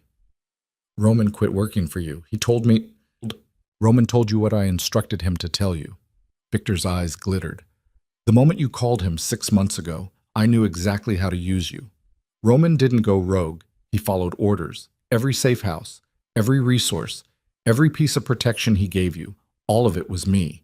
All of it was designed to control your destruction of Grant Mercer. Serafina's hands were shaking. No. He cared about me. He burned everything down to protect me. Did he? Or did he make a very convincing performance because I told him to? Victor tilted his head. Think, Serafina. When did Roman suddenly grow a conscience? When did the cold, efficient killer decide you were worth sacrificing his entire operation for? It was exactly when I needed him to, exactly when it served my purposes. Why are you telling me this? Because you need to understand the game before it ends. Victor's voice softened, almost pitying. Roman Vey is sitting in federal custody right now, giving investigators my name, my operations, making himself look like a hero who finally turned on his corrupt employer. But here's what he's not telling them. He's been stealing from me for 3 years, building his own network, using my resources to create a shadow empire. Serafina stared. You're saying Roman was planning to betray you? I'm saying he already did. You were just the excuse he needed. Victor's smile was bitter. A sympathetic civilian to protect. A righteous cause to justify his rebellion. Roman played me almost as well as he played you. The words hit like bullets, each one tearing through the narrative Serafina had built. The story she'd told herself about who Roman was, what he'd done, why he'd helped her. I don't believe you, she whispered. You don't have to believe me, ask him yourself. Victor gestured to the agents. He's being held 3 floors below us, federal holding cells. They'll let you see him if you ask. Agent Chen appeared in the doorway. Time's up. Serafina didn't move, just stared at Victor, at the man who'd orchestrated her nightmare, who even now, in handcuffs, was trying to manipulate her. Why? She asked. Why tell me any of this? Victor's expression was unreadable. Because in another life, you could have been my daughter. You have the same instincts, the same willingness to burn everything down rather than submit. And I wanted you to understand... He stopped. I wanted you to understand that everyone lies, Serafina. Even the people who save you, especially them. The agents pulled him up, started leading him away. Serafina watched him go. Then she turned to Agent Chen. I need to see Roman Vey. Ochiska. The holding cells were in the basement. Concrete walls, fluorescent lights, the smell of industrial cleaner and desperation. Roman sat alone in a cell at the end of the corridor. No handcuffs. He'd been cooperating. They brought him to an interview room, steel table bolted to the floor, chairs on either side, a camera in the corner recording everything. Roman looked like hell, bruises on his face from the arrest, exhausted, but his eyes sharpened the moment Serafina walked in. "Are you hurt?" His first words. Not a greeting, not an excuse, just concern. "No." Serafina sat down across from him. Agent Chen stood by the door, giving them space but staying close. "Victor talked." Roman's jaw tightened. "What did he tell you?" "That Prague wasn't about justice, that you've been working for him for 17 years, that protecting me was just part of your plan to betray him." She paused. "Is any of that true?" Silence filled the room. Roman stared at the table. When he spoke, his voice was quiet. Raw. "Yes, some of it." Serafina felt something crack in her chest. "Which part?" "I have worked for Victor for 17 years. Prague was about eliminating his competitors, not saving victims. I've done terrible things in his name." He looked up, met her eyes. "But protecting you was never part of a plan. That was real." "How do I know that?" "Because I didn't have to burn my entire operation to keep you safe. I could have walked away after Grant was destroyed. Could have let Victor handle you. Could have disappeared." His hands clenched on the table. "But I didn't. Because somewhere between your phone call and the Valamont Gala, you stopped being an assignment. You became—" He stopped. "You became the thing that made me want to be better than what Victor made me." Serafina's eyes burned. "You still lied to me for 6 months. Yes? You killed people, not just in Prague, everywhere, for 17 years. Yes. And you used me. Maybe not the way Victor claims, but you still used me to justify your rebellion." Roman's expression was stone. "If that's what you believe, I won't fight it. But know this, every decision I made to protect you was mine. Not Victor's, not anyone else's. Mine." He leaned forward. "I am a terrible person, Serafina. I have done unforgivable things. But caring about you, keeping you alive, that's the one decent thing I've done in 17 years. Don't let Victor take that away." Serafina stared at him, at the man who'd answered her desperate call, who'd kept her breathing through 6 months of hell, who'd burned his empire down when he could have just walked away. And she realized something. It didn't matter anymore whether he'd started helping her for the right reasons. What mattered was what he'd become along the way. "Victor offered to cooperate," she said. "Give federal prosecutors everything in exchange for immunity. Don't let them take that deal." "Why not?" "Because Victor will give them names, evidence, enough to look cooperative, but he'll leave out the worst parts, the people he really protects, the operations that matter most." Roman's voice was urgent. "I can give them everything, the real networks, the actual power structure, but only if Victor doesn't get immunity first." "You're asking me to choose between you and him. I'm asking you to choose justice over expediency." He paused. "And yeah, I'm asking you to trust me one more time, even though I don't deserve it." Serafina stood, walked to the door, stopped with her hand on the handle. "Roman." "Yeah?"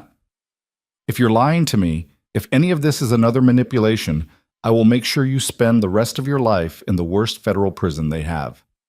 "I know." "Good." She walked out, left him sitting there in that concrete room, and went to make a decision that would determine whether justice or politics won. Agent Chen met her in the corridor. "Well?" "Victor's deal is bullshit. He's going to give you names and evidence, but not the real networks, not the people who actually matter." "How do you know?" "Because Roman told me, and for better or worse, I believe him." Serafina met the agent's eyes. "Give Roman full immunity. Let him testify. He'll give you everything Victor's holding back. Roman Vey has killed dozens of people over 17 years. We can't just... You can if you want to dismantle the entire operation instead of just cutting off one head." Serafina's voice was hard. "Victor is smart, careful. He'll cooperate just enough to save himself while protecting the empire. Roman will burn it all down. Every contact, every operation, every secret Victor spent decades building." Agent Chen considered. This is your recommendation? This is my demand. Roman gets immunity or I recant every statement I've made. I tell the media I was coerced, that the evidence was fabricated, that Grant Mercer was right about me being unstable. Serafina crossed her arms. You need my testimony to make the case stick. So you'll give Roman what he needs, or you get nothing. The threat hung in the air. Agent Chen's expression was unreadable.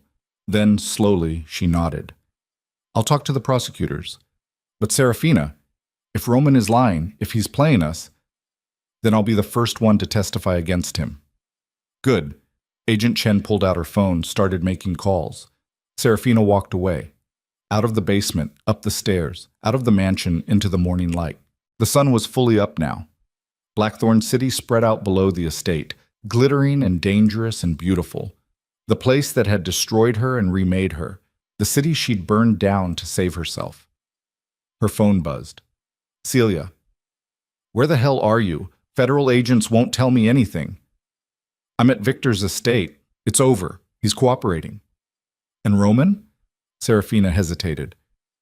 Roman's making his own deal. I don't know how it ends for him. Do you want it to end well? The question hit harder than expected. Did she want Roman to walk away free, after everything he'd done, after all the lies? I don't know, Serafina admitted. I don't know what I want anymore. That's fair. Celia's voice softened. Come back to the office. We need to prep for the federal testimony, and you need sleep. Real sleep. Not whatever you've been doing for the last 72 hours. Yeah, okay. Serafina hung up, started walking toward the gates. A car pulled up beside her. Black sedan, federal plates. The window rolled down. Grant Mercer sat in the back seat, also in federal custody, being transported somewhere. Their eyes met. For a long moment, neither spoke. Then Grant said, very quietly, I'm sorry for everything. Serafina stared at him, at the man who'd gaslit her, manipulated her, tried to destroy her completely. I don't forgive you, she said. I know. And your apology doesn't fix anything. I know that too. Grant's eyes were hollow, but I needed to say it anyway. Before... He stopped. Before whatever happens next. What happens next is you testify. You give them everything on Victor. You spend whatever time the federal prosecutors decide is appropriate in prison, and then you spend the rest of your life trying to be a better person than you were. Serafina leaned closer to the window. And if you ever come near me again, if you ever try to contact me or manipulate me or use my name, I will make sure everyone knows exactly what you did, every detail, every lie, every moment of abuse. Understood? Grant nodded. Understood. The car pulled away. Serafina watched it disappear down the long driveway. And she felt nothing. Not satisfaction, not anger, not even relief. Just emptiness. The kind that came after a war when you realized winning didn't feel like you thought it would. The federal testimony took 3 weeks. Serafina sat in a windowless room for hours every day, answering questions. Lawyers on both sides dissecting every moment of her marriage to Grant, every decision she'd made with Roman, every piece of evidence she'd collected.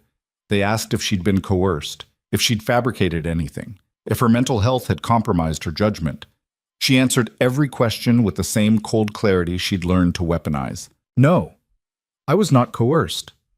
Yes, the evidence is real. No, I am not mentally unstable. I was systematically gaslit by my ex-husband and manipulated by men who saw me as a tool. That doesn't make me unreliable. It makes me a survivor. The defense attorneys tried to rip her apart, asked about her relationship with Roman, about Prague, about whether she'd known she was working with a killer. Serafina looked them in the eye and said, I knew Roman Vey was dangerous. I called him specifically because he was dangerous. Because sometimes the only way to fight monsters is to find a bigger monster who's willing to protect you instead of consume you. The courtroom went silent. Roman testified 2 days later, sat on the stand for 11 hours straight, giving prosecutors everything. Names, bank accounts, operations spanning 17 years. He implicated politicians, federal agents, business leaders, dismantled Victor's empire piece by piece with surgical precision. Serafina watched from the gallery. Saw him take responsibility for Prague, for the deaths, for every terrible thing he'd done in Victor's name. When the prosecutor asked why he decided to cooperate, Roman looked directly at her. Because someone reminded me that survival isn't the same as living, and I wanted to try living before I died. The trial lasted 6 weeks. Grant Mercer was sentenced to 15 years for fraud, embezzlement, and conspiracy. Eligible for parole after 10 with good behavior. Viktor Kozlov was sentenced to life without parole for human trafficking, murder for hire, and racketeering. Roman Vey received full immunity in exchange for his testimony. No prison time. But his assets were seized, his empire dismantled. He walked out of federal court a free man with nothing but the clothes on his back. Serafina wasn't there to see it. She'd left Blackthorn City 2 weeks into the trial, couldn't watch anymore, couldn't sit in that courtroom while lawyers debated the validity of her trauma like it was a technical problem to be solved. She went north, back to the coastal house that had been compromised. That had been part of Roman's network. That should have felt tainted. But somehow, standing on those cliffs with the ocean crashing below, she felt closer to peace than she had in years. So Roman found her 3 months later. She was sitting on the terrace, coffee in hand, watching the sunrise over the water. Heard footsteps behind her but didn't turn around. "Celia told you where I was," she said. "Yeah." Roman's voice was hoarse, like he hadn't used it much lately. "She said you'd probably throw me off the cliff if I showed up. I came anyway." "Why?" "Because I owed you a real goodbye. The kind where I don't get arrested halfway through." Serafina finally turned to look at him. He was different, thinner, older somehow. The dangerous edge that had always surrounded him like armor, gone, or buried so deep it didn't show anymore. He looked human, breakable. "You got immunity," she said. "I did. No prison time." "No prison time." Roman moved to the railing, keeping distance between them. Federal prosecutors got what they wanted. Victor's entire network, 17 years of evidence. They're still making arrests. "And you?" He stopped. "I don't know what I am. Free, technically. But I have no money, no connections, no identity except the one federal prosecutors built for me in court." He laughed bitterly. "Turns out when you burn your entire life down, there's nothing left to stand on." Serafina sipped her coffee. "You could rebuild." "As what? A killer with a conscience? A reformed criminal? I don't know how to be anything except what I was. And I can't be that anymore." Silence stretched between them. The ocean filled it with white noise. "Why did you really come here?" Serafina asked. Roman turned to face her. "To tell you the truth. All of it. The parts I left out during testimony. I've heard enough truth. I'm tired of truth. This is important." Roman's voice was urgent. "When you called me 6 months ago, I didn't answer because Victor told me to. I answered because—" He stopped. "Because my sister called me at 3 a.m. once, 14 years ago. She was in trouble, being hurt by someone. And I didn't answer. I was on an operation, too busy, too important." Serafina's chest tightened. "Roman, boh." "She died that night. The person hurting her killed her. And I spent 14 years telling myself it wasn't my fault. That I couldn't have saved her. That answering one phone call wouldn't have changed anything." He met her eyes. "But when you called, when you sounded like someone trying very hard not to drown alone, I heard her voice. And I answered. Because I couldn't save her, but maybe I could save you." Tears were streaming down Serafina's face. She didn't wipe them away. "So no," Roman continued. "It wasn't part of Victor's plan. It wasn't strategy. It was me trying to fix something I broke 14 years ago, trying to prove I could actually protect someone instead of just killing the people who hurt them after it's too late." "Did it work?" Serafina's voice cracked. "Did protecting me fix what happened to your sister?" "No. Nothing fixes that." Roman's smile was sad, but it gave me something I didn't have before, a reason to want to be better than what I was. Serafina set down her coffee, walked to the railing, stood beside him, close enough to feel his body heat, far enough to maintain distance. "I don't know how to forgive you," she said quietly, "for the lies, for Prague, for being exactly what you are. I'm not asking for forgiveness. Then what are you asking for? Roman considered permission to exist in the same world as you, without being your enemy, without being your protector, he gestured vaguely, just existing, nearby, in case you ever need someone who understands what it's like to survive becoming something you don't recognize. Serafina looked at him. Really looked. At the man who'd saved her life, who'd lied to her, who'd burned his entire empire down when he could have walked away clean. I'm not ready to trust you, she said. I know. And I don't know if I ever will be. That's fair. But, she paused. You can stay. For coffee. Just coffee. And we can figure out what comes after that later. Roman's expression cracked. Relief. Gratitude. Something deeper she didn't have words for. Just coffee, he agreed. They stood there on the terrace, watching the sun climb higher. Two people who'd been destroyed and rebuilt into something new. Something undefined. Something that didn't have a name yet. Eventually, Serafina went inside to pour another cup. Roman stayed on the terrace, staring out at the ocean. And for the first time in 17 years, he allowed himself to believe that maybe, just maybe, redemption wasn't about erasing the past. It was about surviving it long enough to deserve a different future. 6 months later, Serafina stood in front of a crowd of 200 people. The venue was a converted warehouse in downtown Blackthorn. Exposed brick, industrial lighting, young faces looking up at her with hope and skepticism in equal measure. This was the third location of the foundation she'd quietly launched with money from legal settlements. The Buried Alive Foundation. Resources for people escaping abusive relationships with financially powerful partners.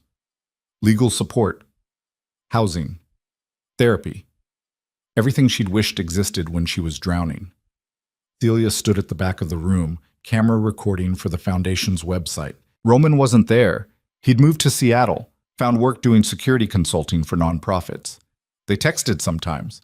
Careful messages about weather and coffee, building something that might eventually become friendship, or might stay exactly this, two people orbiting each other at a safe distance. Serafina stepped up to the microphone. My name is Serafina Vale. 3 years ago, I was convinced I was losing my mind. My husband told me I was paranoid. My therapist told me I needed medication. My lawyers told me I was being emotional, and I believed them. Because that's what happens when everyone in your life tells the same lie. The room was silent. It took 6 months, federal prosecutors, and almost dying several times to prove I wasn't crazy, that the gaslighting was real, that the abuse was real, that I had been systematically destroyed by someone who claimed to love me. She paused. But most people don't have federal prosecutors. Most people don't have investigative journalists willing to risk their careers. Most people just have themselves. She looked out at the crowd, saw her own desperation reflected in their faces. This foundation exists because you shouldn't need to be exceptional to survive. You shouldn't need to collect evidence or build a case or become a media story. You should just need to be believed. Serafina's voice was steady, strong. So, if you're here tonight because someone convinced you that you're the problem, because someone used their power to make you doubt your own reality, I want you to hear this. You are not crazy. You are not broken. You are being systematically destroyed by someone who profits from your silence. A woman in the front row was crying. And if you're here because you want to help people like me, people like us, then understand. This isn't charity. This is war. A quiet war fought in courtrooms and therapy sessions and bank accounts. A war where the battlefield is someone's sanity and the weapon is doubt. She leaned into the microphone. But we can win it. One person at a time. One story at a time. One survivor at a time. The applause started small, then grew, then became thunder. Serafina stepped away from the microphone. Let someone else take over. Slipped out the back door into the alley where she could breathe. Celia found her 10 minutes later. That was incredible, Celia said. The board is already talking about expanding to 3 more cities. Good. You okay? Serafina thought about it. Really thought. Was she okay? Grant was in prison. Victor was in prison. Roman was in Seattle, rebuilding himself piece by piece. The empire that had tried to destroy her was dismantled. She had her foundation, her voice, her freedom. But at night, she still woke up gasping, Still heard Grant's voice telling her she was unstable. Still felt Victor's hands moving chess pieces with her life. Survival, she was learning, wasn't a destination. It was a daily choice, a constant negotiation with trauma that never fully left. I don't know if I'm okay, Serafina admitted, but I'm here, I'm breathing, I'm building something that matters. Maybe that's the same thing. Celia smiled. Maybe it is. They stood in the alley, two women who'd fought impossible battles and somehow walked away standing, not unscathed, never unscathed, but standing. 1 year after the trial, Serafina received a letter. It arrived at the Foundation's main office. Plain envelope, no return address, just her name written in careful script. She opened it alone in her office, door closed, hands shaking slightly. Inside was a single page, handwritten. Serafina, I don't expect you to respond to this. I don't expect forgiveness or understanding or anything except what you've already given me, the chance to spend my remaining years trying to be better than what I was. I'm writing because I want you to know something. When I first met you, I saw a problem to be solved, a variable to be controlled, a tool to be used. I didn't see a person. That was my greatest sin. Not the gaslighting or the manipulation or the medication, but the fundamental refusal to see you as human, as real, as worthy of existing outside my narrative. I've spent this year in prison trying to understand how I became someone who could do that to another person. Therapy helps. Time helps. But mostly I just sit with the knowledge that I destroyed someone I claimed to love because it was easier than examining my own failures. I don't know if I'll ever truly be better. Prison doesn't fix people. It just gives them time to sit with what they've done. And what I've done is unforgivable. But I wanted you to know you were right about everything, about me, about Victor, about the system that enabled us. You were right, and I was wrong, and I will spend every remaining day of my life trying to prevent other men from making the same mistakes I did. I hope you found peace, real peace, the kind that doesn't require burning everything down to achieve. You deserve better than me, better than Victor, better than all of it. I'm sorry I couldn't be that for you. Grant Serafina read the letter 3 times. Then she folded it carefully, placed it in a locked drawer in her desk. She didn't cry, didn't feel rage, didn't feel vindication, just emptiness. The kind that came from closure that didn't actually close anything, from apologies that couldn't undo damage, from watching someone finally understand what they'd done when it was far too late to matter.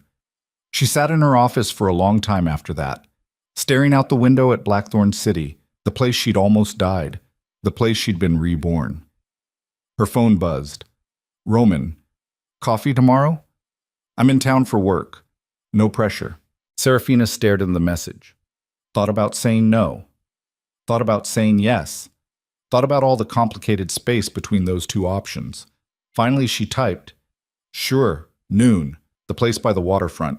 His response came immediately. "See you there." She set the phone down, looked at Grant's letter one more time, then locked the drawer and walked out of her office. Tomorrow she'd have coffee with a killer who'd saved her life. Yesterday she'd read an apology from the man who'd tried to destroy it. Today she'd go home. Sleep.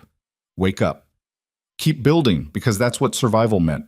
Not winning, not healing completely, not achieving some perfect resolution where everyone got what they deserved. Just waking up. Breathing.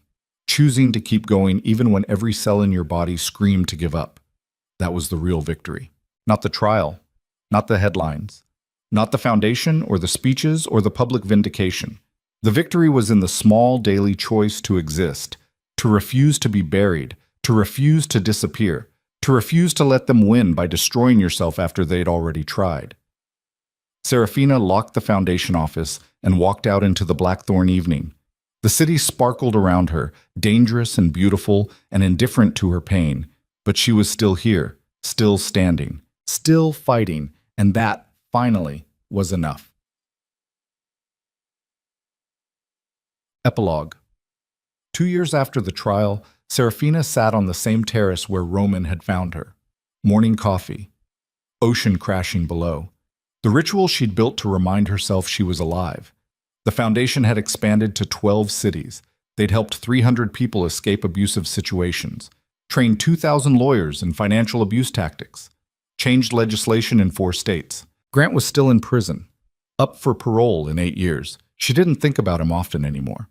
When she did, it was with the same distant neutrality she'd give any historical figure who'd once destroyed her but no longer had power. Victor had died in federal prison 6 months ago. Heart attack. Nobody mourned him. The empire he'd built continued collapsing. Federal investigators were still making arrests. Roman lived in Seattle. They had coffee every few months when his work brought him to Blackthorn. The conversations were easier now, less loaded.